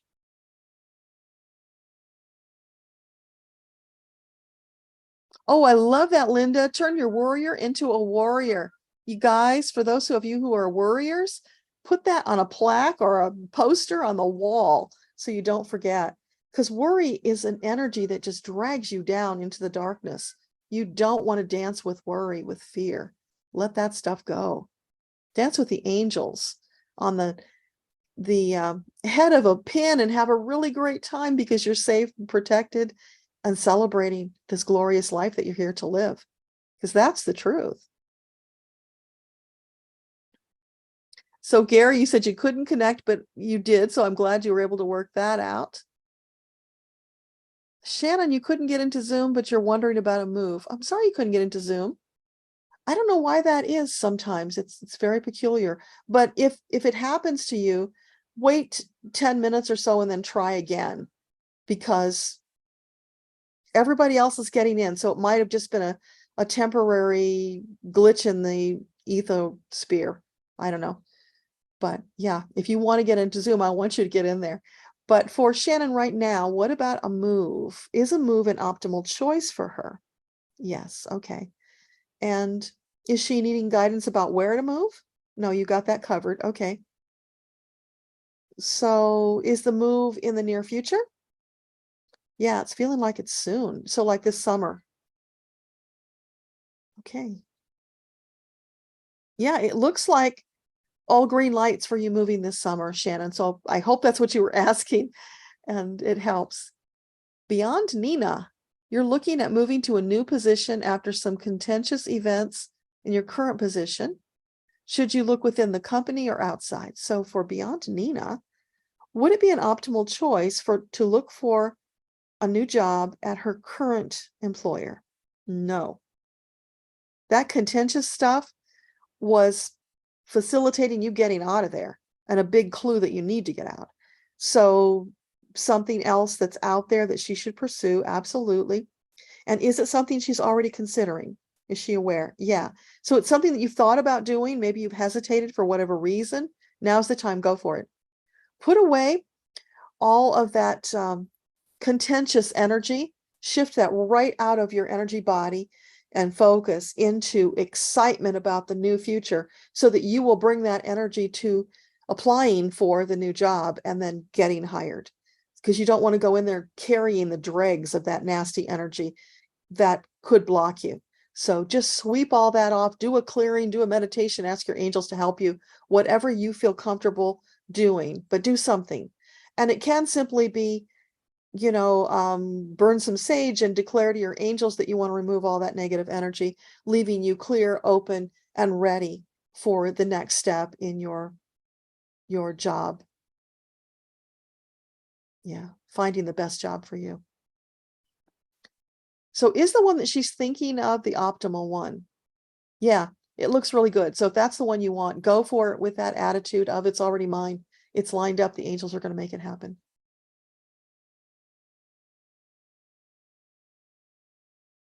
Susanna, what is the way to strengthen your ability to connect with spirit regularly? You had strong abilities since 3. So for Susanna, what can you tell her about getting back to where she was at 3? They're saying it's there for you, Susanna. It's fear. There's some kind of fear that's holding you back. It's putting a barrier between you. Oh, it's the fear that you can't recapture it. No, that's not true. In fact, forget about recapturing it. Instead, focus on stepping into a new connection, a new, better, higher level, deeper connection than you ever had before. It's right there waiting for you. And when you go into your meditation, do the pretend technique and see how that works for you. Imagine it, daydream it, what you want it to be. Imagine yourself in your records, talking to your angels or loved ones or whoever. Really get into it, feel it, go with the flow. And at some point, that will shift into the actual experience. You are creating it because you are the creator of your reality. So even when you're daydreaming it, it's a real experience that you're having, but it's also your entree to getting back into that energy. It's going to be slightly different than what it was at 3 because you're different. You've expanded. So don't question it. Don't try to go back to what it was. Move forward into the new version. It's right there for you. And then let us know next month how that works out. But after that, it's just practice, Susanna. Lots and lots of practice. We'll bring it back. Trusting, relaxing into it. Don't stress about it. Just go with the flow. Ishikawa, hey.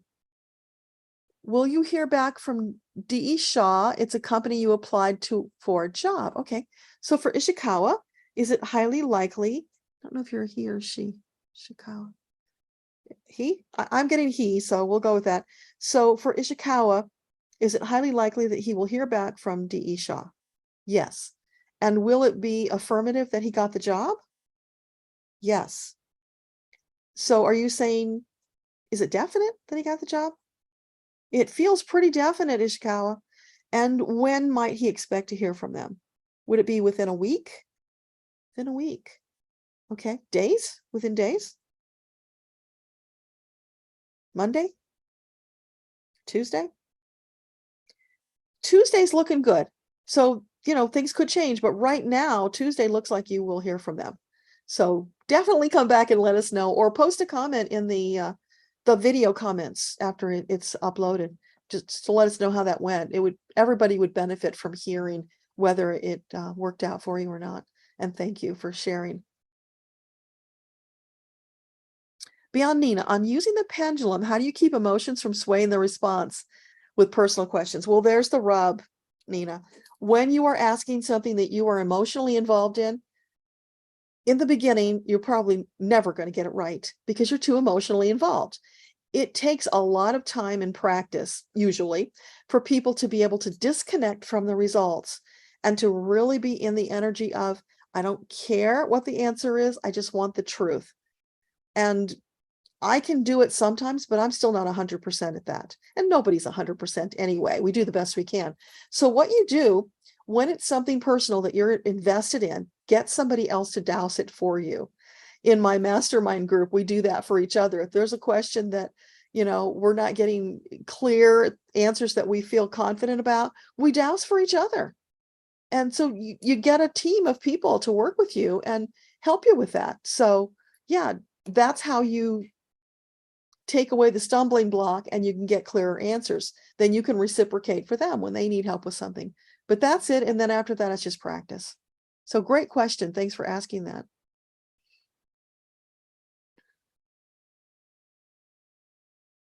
Sorry, I lost my place again.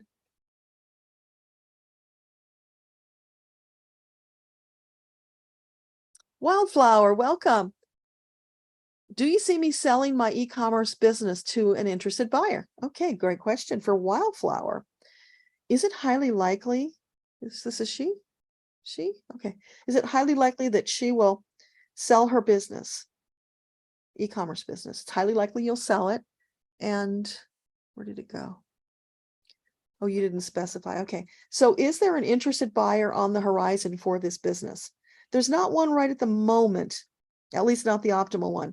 So when can she expect to find that buyer? Is it within the next 2 months? Less? No, about 2 months. So somewhere in that time frame. And again, that can happen faster or it can go longer depending on the energy in the situation, choices that people make between now and then. So for instance, the person who is your ideal buyer was ready to go, and then something changes in their life, they made a different choice that now they can't do it. Or in your life, something shifts and you need to pause or you need to accelerate. Any of those energies can impact the timeline. But at this moment in time, it's approximately 2 months. So hopefully that works out for you. Please let us know. Suzanne, you do healing work and you're asking your angels to bring people who may benefit the most from your services. Is there something holding you back from opening to having more clients? So for Suzanne, is there something that's blocking the flow of clients? No. Okay, so is it marketing? You need help with marketing, Suzanne. That's what they're saying. So I don't know if you're doing it. Are you doing it online or in person? Do them both. You know, don't limit yourself. If you haven't already, put your stuff on your community Facebook page. That's a great way to start connecting with local people and building a local practice, which is way easier than doing it online, by the way. You can do it online, but it's harder because people don't see you. It's harder to develop that trust. And what else? Is there anything else that you want to share with her about that? Time and patience. And I'm seeing, like, if you've got a local community center where you could go and do a presentation to show them what it is you do so that they can have that meet and greet for you, they can feel your energy, that's going to help them to have more confidence. And I'm seeing that magazine, Natural Awakenings, and I get a yes on that. So if that is in your community, it seems to be pretty much all over the country. It's a free paper magazine. It's not glossy, it's the flat paper that they give away at supermarkets and other places in your community. You can run ads there. So that might be a way also to connect with people.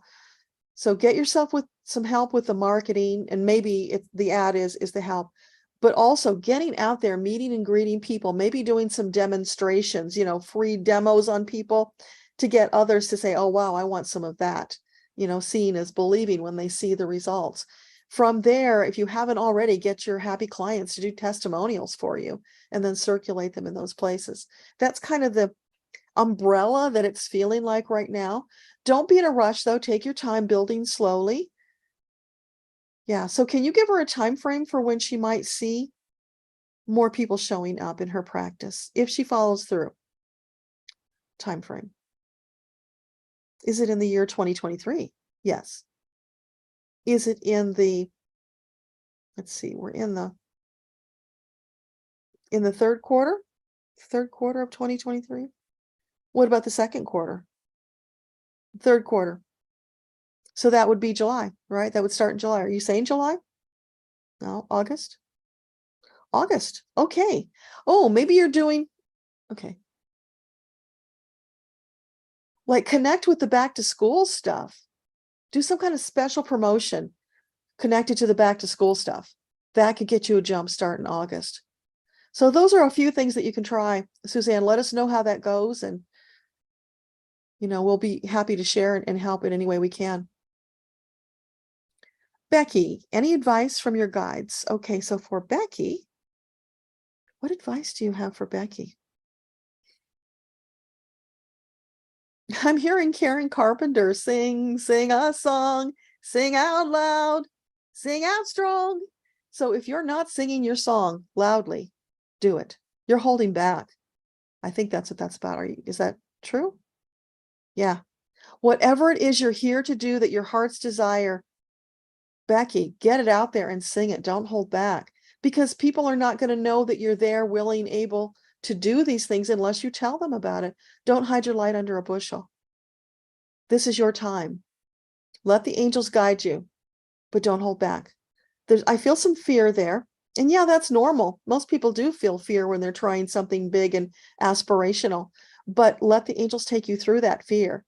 Break through it one baby step at a time. And one day you'll look back and wonder why you were ever afraid, because there's just no need to be afraid when you've got your angels to lean on.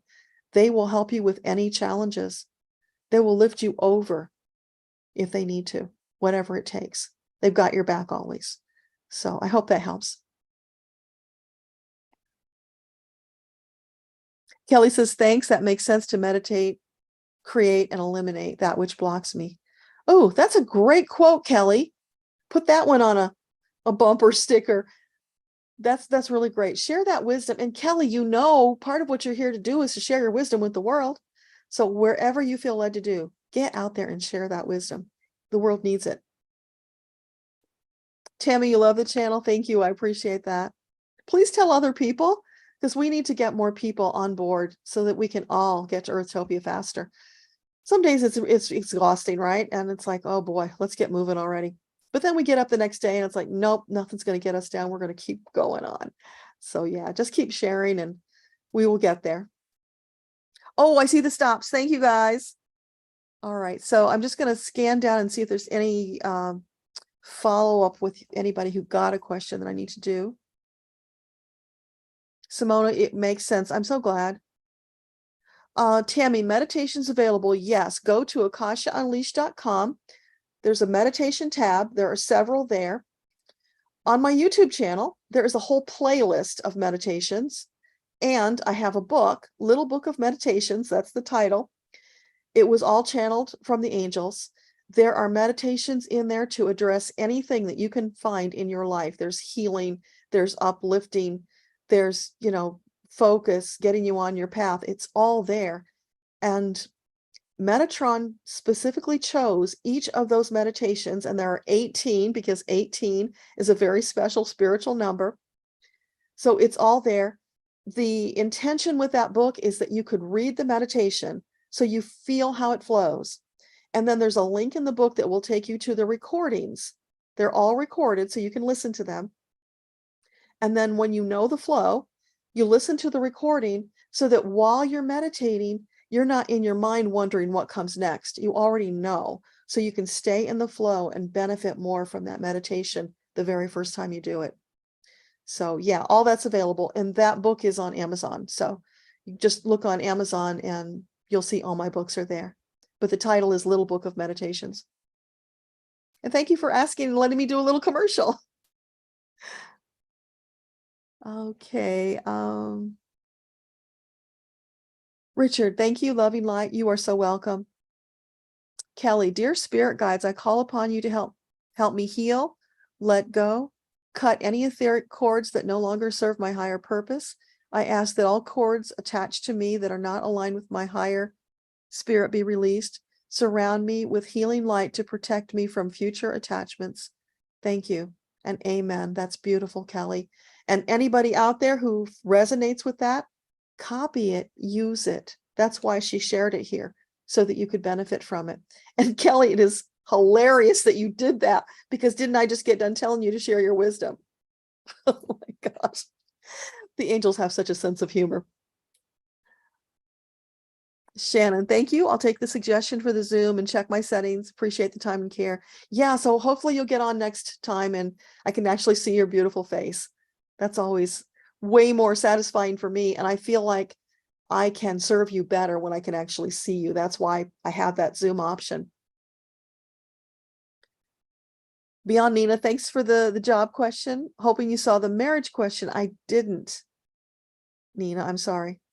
I missed it. If you type it in real fast before we wrap up, if you're still here. Sorry, this window just got to the place where I can't see around my microphone. Okay.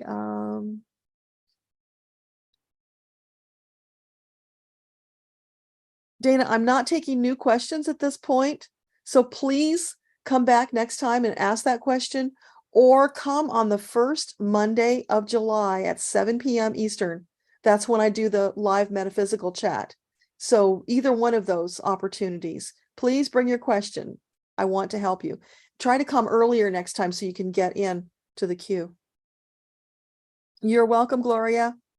Suzanne. It was a blessing for you, Wildflower. I'm so glad. Sending you all kinds of love and light, good intentions for the rapid sale of that business as you desire. You're welcome, Linda. Kid Canoe, I'm sorry you got past the place where I'm taking new questions. So again, please come back next time. Definitely want to answer your question. Becky, you're welcome. Ishikawa, welcome. Thank you for all the hearts, Kelly.